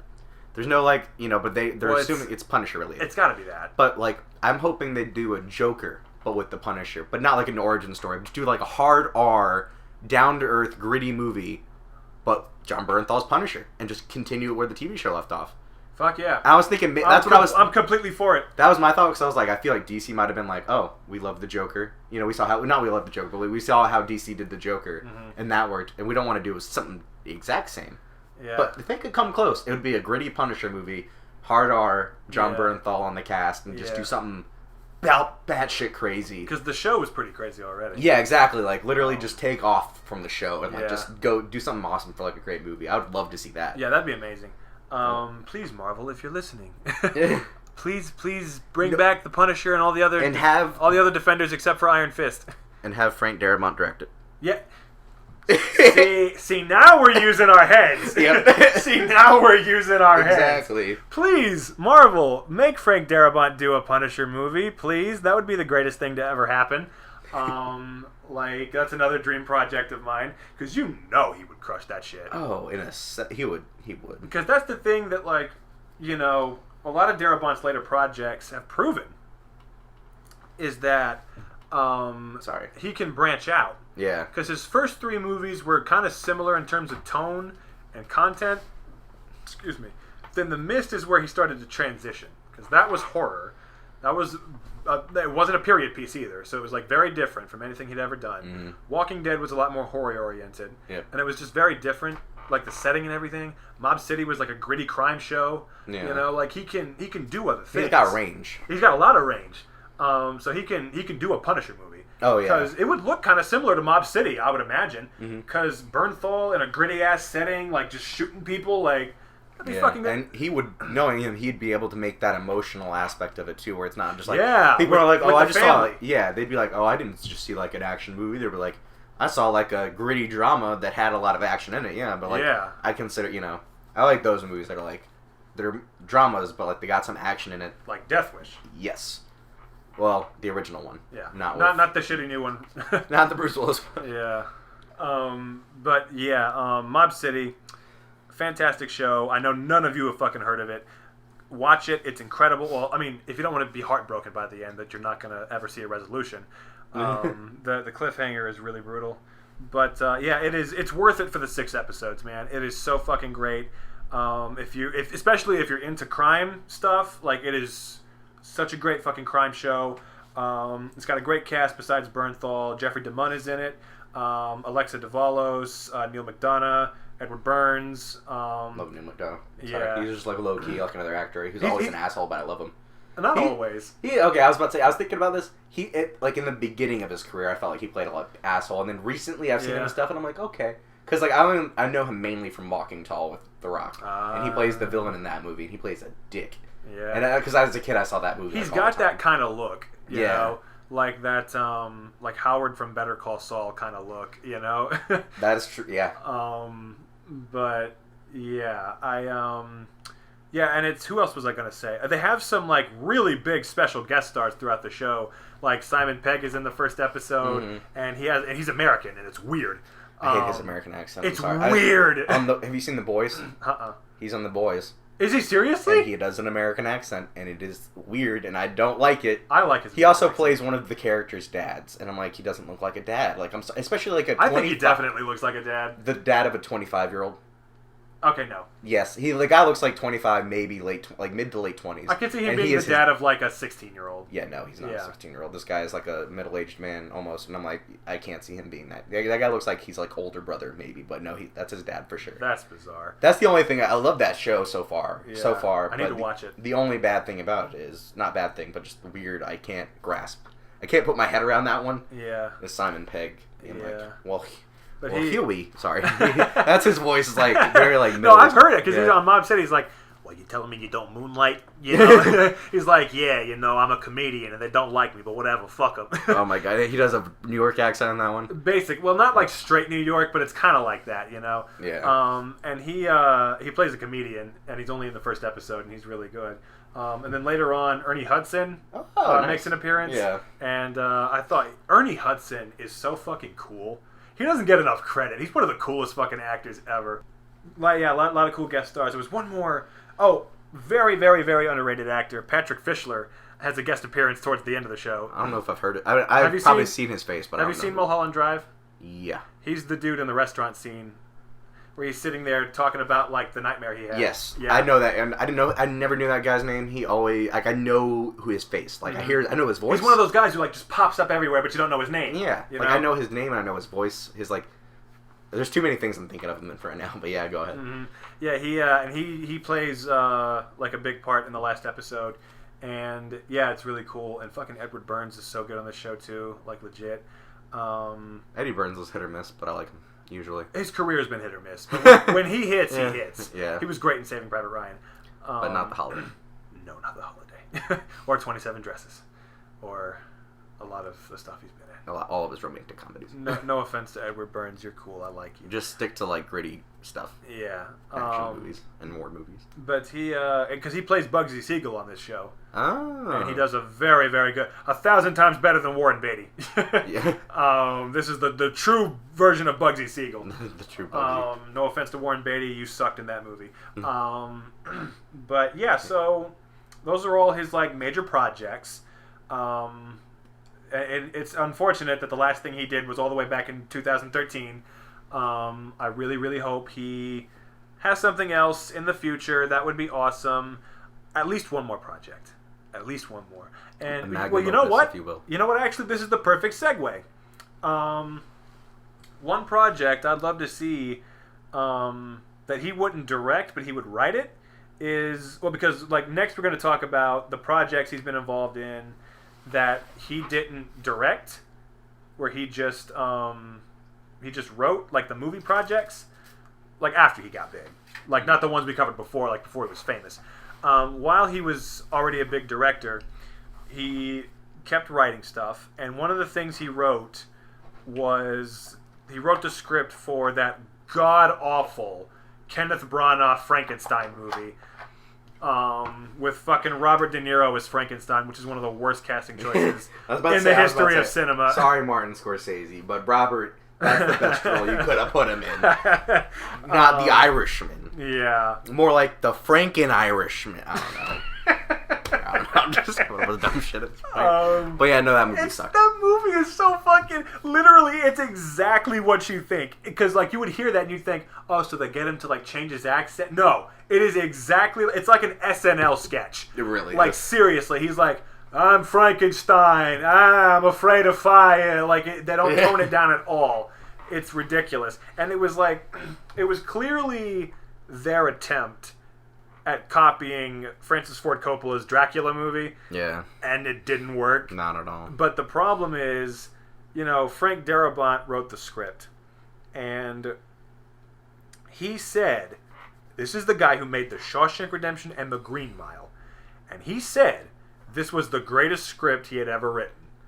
Legitimately. He said that was the best script I ever wrote, but when I gave it to Kenneth Branagh, he completely fucked it up, changed everything. It was not at all the same thing that I wrote by the time he was done with it. And he said it was like the worst experience in his career as a screenwriter because it just got totally fucked up. And I like Kenneth Branagh as a director, but he has a really bad habit of doing that a lot, and it fucking drives me crazy. He does. He's also hit or miss. Yeah, I mean, especially lately. Yeah. Way more miss than hit lately. The last like really big good thing of his that I saw was Thor. I didn't even think Thor was that good. Really? I didn't like the first one. The first two, honestly, I was like... The second one was not that good. The first two, I didn't even like the first one that much. I was like, eh. The first one is one of my favorite MCU movies, personally. Really? I know that's a hot take. That's a hot take, because I don't know if I could say that. I really genuinely love that movie, and it's one of my favorites. But, yeah, it just sucks, though, because he fucked this one up. But here's the thing that I was going to mention earlier. If Frank Darabont ever has like one more project, I want him to direct one more project. But if he doesn't, and he just writes one more project, I'll settle. Because at one point, I don't know if it's still going to happen, but I really want it to. Guillermo del Toro said he was going to direct an adaptation of Frank Darabont's original screenplay. Which, the Mary Shelley one? Yeah. Like, the original screenplay he wrote for the Mary Shelley Frankenstein. Oh. Like, when did he say that? Guillermo del Toro, he said it, like, way back in, like, 2008. So he's, damn it. He's probably not going to do it. Yeah, I was about to say, maybe he'll just randomly be like, I did it. And I was just thinking, holy shit. First of all, seeing Darabont's original screenplay made, I'll take that from anybody. But del Toro would be perfect. Yeah. Because that's his area, that kind of stuff. That's his area of expertise. So I would kill to see that. Yeah. But yeah, that's something I'd really want to see. And isn't it amazing how we've talked about 3 times so far how Darabont has been screwed over? And you'd think that would be enough. Here comes a 4th. The next script that he wrote after he was already famous, where he got screwed, was they originally hired him to write the script for Indiana Jones and the Kingdom of the Crystal Skull. Clearly he didn't write any of that. Well, here's what happened. They hired him around like 2003, 2004-ish. Yeah. And because that was the point where George Lucas was like, I want to do another one. Mm-hmm. And Spielberg was like, fuck it, why not? I thought it was the opposite way around, honestly. Nah, it was clearly George pushing for all that dumb bullshit. I could have sworn, because I remember, like, I loved Kingdom of the Crystal Skull, and I remember watching the documentary versions of it a lot. I could have sworn it was Spielberg who was trying to get George to do it, and George was like, eh. Because I remember Spielberg he said, like, I didn't I never wanted to do another one. I'm fine with doing another one, but I never imagined doing another one because there was a reason they rode off into the sunset at the end of the third one. To me, that was the end. But George is like, well, technology is better now, so I just want to put a bunch of CGI gophers in it. Mm-hmm. I heard, because I remember when I watched it, one of them, whoever brought it up, one of them said the magic word, and that was extraterrestrials. And that might have been George Lucas saying that to Steven Spielberg, and then Steven Spielberg was like, aliens. It seems like a dumb idea from Lucas, but at the same time, Spielberg is really into aliens. So. Yeah, I know. That's why I'm like, maybe George Lucas was like, he'll do it if I tell him we can put aliens in it. But like, originally, in like 2003, 2004, they hired Darabont to write the script because he used to write for the Young Indiana Jones Chronicles. Yeah. So they were like, okay, you're a writer who we know who's written for Indiana Jones. Write a script for this. And he's like, okay, I'll write a script for this. And he wrote a script for that. And then he turned it in, and they were like, nah, this isn't going to do it for us. You got to put all this shit in there. And he's like, okay. Lucas literally was just like, well, I want there to be a scene where there's a nuclear explosion and he gets out in a fridge. And he's like, okay. And he's like, I also want there to be all this stuff in it. And then Spielberg is like, well, it looks like you gave him a teenage female sidekick. I don't really want you to put that in there because I don't remember why. But then in the end, they ended up giving him a sidekick anyway. It was just like an adult guy. And I'm like, what's the difference? I'm sure the other one would have been better because everyone fucking hated Shia LaBeouf in that movie. But I guess it was because something to do with he had just done War of the Worlds or something, and there was like a teenage female sidekick in that, and people didn't like that movie, and he's like that a lot, where if something didn't work or people didn't respond well to something in one of his previous movies, he doesn't do it again. Yeah. So maybe that had something to do with it. I don't know. But either way, they made him change it, and he's like, okay. So he wrote another draft, and he's like, how's this? And they're like, no, you need to change all this stuff again. And he's like, okay, this is kind of stupid what you're asking me to put in here, but I'll fucking do it. And then he spent literally a year just writing draft after draft after draft and like putting in all the stupid shit that they wanted him to put in. And then they're like, can you put in aliens? And he's like, okay, fine, if that's what you want. And then finally he just turns it in. And then they say, well, we're going to get someone else to write it. Thanks, bye. Calls David Koepp. No, but here's what happened. They called David Koepp, but I was reading, I can't remember all of it right now, but I was reading all of the things, because the script was online at one point. Ooh, I don't know if it still is. I would love to read that. If it's still online, I'm going to find it, I'm going to read it. But, like, it was online at one point. And so there was a list I read of all the things that were in the movie. Like, 80% of what was in that script made it into Crystal Skull. So, like, Frank Darabont wrote... 80% of Crystal Skull was in Darabont's script. And so, basically, he gave them all the ideas for that movie and didn't even get a story by credit. That's fucked up. That is fucked up. They literally just took all of his ideas, made them worse, and didn't even give him a story by credit. And I was like, what are you screwing him like that for? Like, first of all, that's just... Frank Darabont, like, the most screwed guy in Hollywood who's got talent. It's ridiculous. Like, he just keeps getting screwed, but he's so talented. It's not fucking fair, you know? Yeah. If I'm ever famous, I'll be like, hey, Frank, I need your help on a script. Ah! I was gonna like give him the script and just like keep taking it away from him. Be like, I don't know. I would give my left nut. I'm kidding. No, I know. But I would give my left nut to have him like write a script for me, or like co-write a script for me, like with me, because I'd be like, well, shit. Now it's gonna be the best thing ever. Yeah. It'll be better than if I did it on my own. But yeah, I just don't get why they keep screwing him. And like at the very least, and they never give him what he's owed, whether it's money. Or a writing credit. It's one of the other. Or whatever the fuck it is. Yeah, like Frank. I could not believe it when I was reading that, and I was like, this is, like, all of this is in the movie. All of this ended up in Crystal Skull. It's unbelievable. Like, seriously, at least 80% of that fucking movie was all Darabont's ideas. Or, like, the stuff that was in his script. And I'm like, what? This is so ridiculous. He just keeps getting screwed. It sucks. But what can you do? And also, a thing he's always done, and this is basically just what he's doing these days.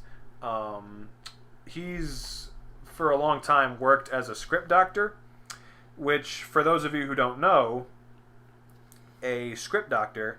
It's a guy who cuts open scripts with a very thin incision. Yeah, well, you see, sometimes scripts, they get sick. Yeah. And he has to go and, make sure that they feel better, whether that's prescribing the medication or performing surgery. Sticking his dick in them. Yeah, he's a lifesaver. Mm-hmm. He's a lifesaver. He saves scripts lives. That's actually what's on his penis. Yes. It's just...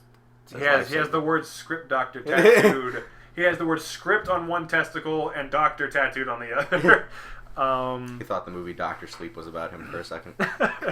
He was like, Steven finally wrote about me. Yay! He's paying me back after all these years. Yeah. But yeah, it's no, a script doctor is when the studio wants to bring in somebody to like touch up a script, like polish it up, like the dialogue and everything, and kind of fix it a little bit if it's not too good, but they don't get any credit for it. And that's what he does. He's done that for movies like The Fan, Eraser, Saving Private Ryan, Collateral, and then recently he did it for the 2014 Godzilla. Mm-hmm. Deep Throat. Say what? I'm just joking. I said Deep Throat. And what was okay? So also one that he script doctored for was The Huntsman Winter's War, which he almost directed. I remember when they announced that, I was like, this is the most pointless fucking sequel. Literally, who the fuck asked for a sequel to the Snow White and the Huntsman? And then I heard Frank Darabont in talks to direct. I was like, hello! You just became my most anticipated movie of the year. Of all fucking things, Huntsman Winter's War. But then, of course, it didn't work out. Yeah. And then he just ended up script doctoring it. But yeah, I thought maybe he was just like, I don't want my name on this piece of shit. Yeah, it was creative differences is why he left. Obviously, because he wasn't gonna fucking stick around for that. But yeah, so that's basically what he's up to now. So at least he isn't totally off the map. I mean, Huntsman Winter's War is the most recent thing he script doctored, and that was like 3 years ago. 3 or 4? It was 2016. Really? Yeah. Wow. Feels like forever ago. Yeah, it feels like a while. But yeah, legit. Like, it sucks that he's not doing anything. But do something, break Darabont. I know, please, like, let the lawsuit finally end, and let him just, whatever happens, whether he gets the money or not, just let him please make something. Yeah. A movie, a show, something, please God. Somebody fucking hire him, please. Marvel, get him to make a Punisher movie. Seriously, hashtag, get this trending. Hashtag Frank Darabont for Punisher. There we go. Tweet this shit. Get on your phone and tweet this shit. Let's fucking tweet Frank Darabont for Punisher. If he's got a Twitter account, dead ass. I'm gonna see if he does. Fucking tweet him right now. I got the closest thing you get to Frank Darabont is Darabont News, but that is verified. Tweet at that account. That's the closest thing we can get. For Punisher. Hashtag Darabont for Punisher. Oh fuck. Well, I can't do it. Can you not? I don't know. Maybe you can do a hashtag. This is riveting entertainment. I'm seeing if you can do a hashtag and an @ at the same time. That's interesting. Hashtag at Frank. Hashtag. We're literally tweeting this right now. If you go on Twitter and see it, it will be there. Hashtag at Frank Darabont for Punisher. Oh my god. But yeah, no, legit. That should happen. It's not even working as a hashtag because I put the fucking @ in front of it. It's just a tweet. No one can see this. That's hilarious. But yeah, if... Sorry. I just can't believe it doesn't even work. If you take anything away from this, it's that... Because I guess we're wrapping up now. Frank Darabont is just a genius. He is, to me, one of cinema's greatest geniuses. He's the most underrated filmmaker who ever lived. I have my 3, I mentioned this last week, I have my 3, like, my holy trinity of directors who are like my heroes and my inspirations and my favorites. And it's Stanley Kubrick, Quentin Tarantino, and Frank Darabont. Because, like, those three guys have inspired me more than any other filmmaker, like, ever. And he genuinely is just so good. Like, watch, if you haven't seen any of the stuff we've mentioned, do yourself a favor, watch all of it, get your friends together, have a Darabont night. I don't know where you can find Mob City, but somewhere, I assume. It's on the deep web. Yes, you have to go to the dark web to find it. But yeah, seriously. Just thank you, Frank Darabont, for all the stuff you've given us over the years. I sincerely hope you continue to give us more content in the future once you've taken care of your business. You are a treasure and an inspiration, and I absolutely just fucking adore you, man. You're not listening to this, but on the off chance you listen to extremely obscure podcasts that only get like 10 views an episode. That's actually his, that's what he likes. You know, people are like, what interests you the most, media-wise? Well, if I see a podcast that has less than 5 views, count me. I'm one of them. That's my thing. That's my thing, man. That's my thing. As they always say something about me. Especially if they mention me. I like it even more then. He actually will just he looks up Frank Darabont every night on YouTube with a bottle of whiskey, and he's just like, people who actually care. We care so much, Frank. Those of us who care so much, like, genuinely. The 5 of us. I'm just kidding. More people care about Frank Darabont. No, I know. It's just, if he ever hears this. Which he won't, but... You're gonna get an angry email one day, and you're gonna who is this from? And it's actually gonna be from Frank Darabont. He's gonna fucking send me a horse head, like, legit. But yeah. So I guess that about covers it. So now it's time for the Apothecary recommends. And do you want to recommend one? You can go first. I'll think about it while you. I should have asked you this before we started. I wasn't thinking. I just haven't thought about a movie. Yeah, I'm trying to think of something I've seen recently, maybe. All right, well, I'll go first then. My movie that I'm recommending this week is a movie called Courage Under Fire. It is, you want to talk about underrated fucking movies. Boy, this is one of the most underrated movies I've ever seen. Basically, the plot is, it stars Denzel Washington as a soldier, and it stars Meg Ryan as a dead soldier. And Meg Ryan has just recently died in action. And Denzel Washington is the guy who is determining whether or not she's going to get the Congressional Medal of Honor. And it's supposed to be like a routine thing where he's just supposed to go to all her comrades and, like, have them testify to how brave she was. And, like, what? I'm sorry, when you said comrades. Yeah, I know. What? Russian. Oh, no, it just sounded kind of like comrags. So I heard she goes to all of her comrags. Well, Lou Diamond Phillips plays a comrag in this movie, but so I may as well have said that. Oh, sorry, that's what I heard. But, that's why I was like laughing, because I was like imagining if you did say comrade. But yeah, he goes. It's just supposed to be a simple thing. He goes to all her comrades and ask them if, like, she really was that brave and if she deserves it. But then it turns out there's this whole mystery involved, and there may be more to the story than it seems. And he's got to investigate and find out. And it's really, really fantastic. The whole supporting cast is great. Meg Ryan, Scott Glenn, Lou Diamond Phillips, Seth Gilliam, all of her comrags. All the comrags.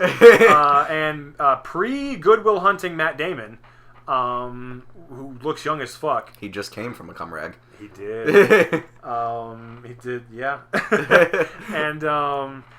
yeah, and then also, and they're all great, but Denzel fucking Washington, legitimately, I don't know how he didn't get nominated for an Oscar for this movie. This is like, when you hear people talk about Denzel Washington, they say Malcolm X, they say Training Day, they say Glory, but they don't ever mention Courage Under Fire. I don't understand why. That's legitimately one of the best performances of his I've ever seen. And, he's not quite a comrade in this. He's fucking smiling over there. I can't take it. You'll see why in a minute. But yeah, it's no, he's not a comrade. He plays a good dude. And yeah, just watch that movie. It's so great. It's also from a very underrated director, Edward Zwick, who directed Glory and Blood Diamond, and yeah, he's never really gotten nearly as much praise as I thought he deserved. But yeah, it's super great, and I very heavily recommend it. So, what is your recommendation? All right, my recommendation. So it was something else, and then you reminded me of a movie, and so it became this. Oh boy! So originally it was Shortcuts by Robert Altman, which I really want to see. I saw it recently. It took me two like not like viewings, but like I stopped halfway through, went to sleep, woke up, and then like watched the rest because it's a long ass movie. Right. And it's but it's a great movie, great cast, ensemble, everything. But the movie I'm going to recommend really is none other than Ricochet, a never even heard of this. Yes, a 1991 HBO movie starring Denzel Washington, and what may be his best performance ever. I don't know how he didn't get nominated for an Emmy for this. And then, opposite him, John Lithgow. And that's a good match. Yes, Denzel Washington is a cop who becomes a district attorney, and he does this because he gets a really big case where he, John Lithgow's like a crazy, I can't remember exactly what he does, but he's like a fucking murderer, like criminal guy. And he basically catches John Lithgow and puts him away, and that's like a big deal. So then John Lithgow is obsessed over him, and he's like, I'm gonna fucking get this guy. And so he's a district attorney, and then John Lithgow gets out of jail, and then he just starts fucking up this man's life. But without people think that it's Denzel Washington, they think he makes him look like a drug addict, he makes him look like he's cheating on his wife with a hooker, and he's all this crazy shit. Fucking Ice-T is in the movie. Oh, now you've got my attention. He is great in the movie. He is an old Denzel Washington and him were friends, but then Denzel Washington makes him a cop, and then Ice-T's a thug, but so they're friends. It's Too Fast, Too Furious. Yeah, exactly. They're friends, but they're we can't be friends, but we're low key friends, especially at the end. Kevin Pollak's in it as his partner, detective partner, and he's hilarious. Well, of course he is. Yeah. Russell McKay, he directed it, the guy who did Highlander, and he did a few episodes of Teen Wolf I just saw, and he also did Give Him Home Alone, which we talked about earlier. Really? Yeah. Full circle. Full circle, yep. So we're a couple of full circle jerks. Oh, coming into a rag. Indeed. Full circle jerks just coming into a rag. But yeah, Ricochet would be the movie I recommend in 1991. I don't know how you're going to find it, but because you said it's an HBO movie?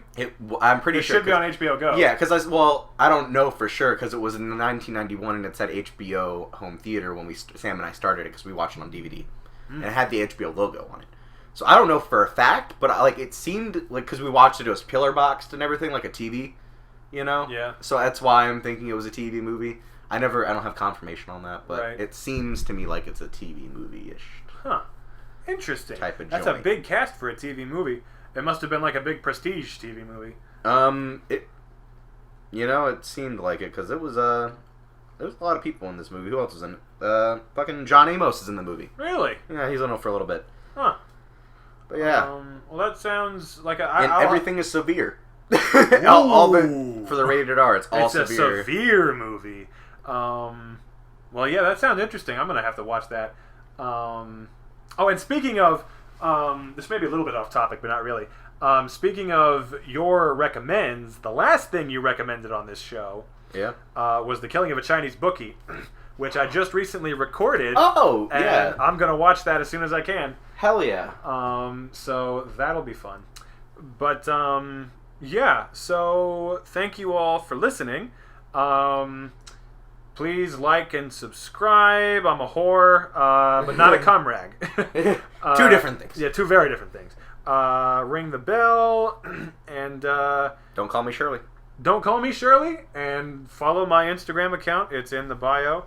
And Matt's Twitter is probably in the bio, and his Instagram and all that, and his channel, where you can watch his high stakes and his glorious wrestling videos from the days of old.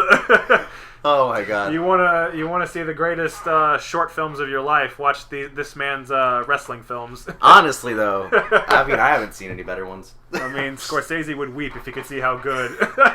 You know what's gonna be funny though? It's in theory, let's say I ever do make movies and people are like, "Oh, you're awesome," and then I'm thinking about the short, you know what I mean, those little wrestling things, the action figures. When you have the AFI Lifetime Achievement Award. And we go up and roast you. We're going to play clips from that. Yep. Like, as you can see from the angles here, what he was trying to do. I'm gonna play a clip of the fucking video where you're talking about how you don't like urinals. And being like, see, it's really a commentary on how urinals represent. And you can see he did this in one long take. There's no edits, so... Oh my God. Genius cinematography. We knew from that age that he was going to be one of this generation's best directors. The script is just, just mind-blowing. Robert Towne, take notes. Steven Zalian, get a pen. Right? Oh, God. Terrence Winter doesn't have shit on me. No, indeed. Waldo Salt would be crying up in heaven if he could see this. But, yeah. Anyway, thank you very much for listening. Should I just start calling... Because every like YouTube channel has like a pet name for their subscribers. Like the Game Grumps call their subscribers their lovelies. Should I just call my followers my cumrags? Yeah. My lovely cumrags. My lovely cumrags. It's not an insult, I promise. I mean it with love. You gotta say it like close, so it's almost like comrades, but you gotta be like cumrags. Cumrags. There you go. Yeah, honestly, yeah, because I was about to say, you said comrades so quick, I thought you said cumrags, so that's, yeah. But to all you who want to be called cumrags and all you who don't, thank you for listening, and I'll see you next time. Take care. Bye-bye. Ricola!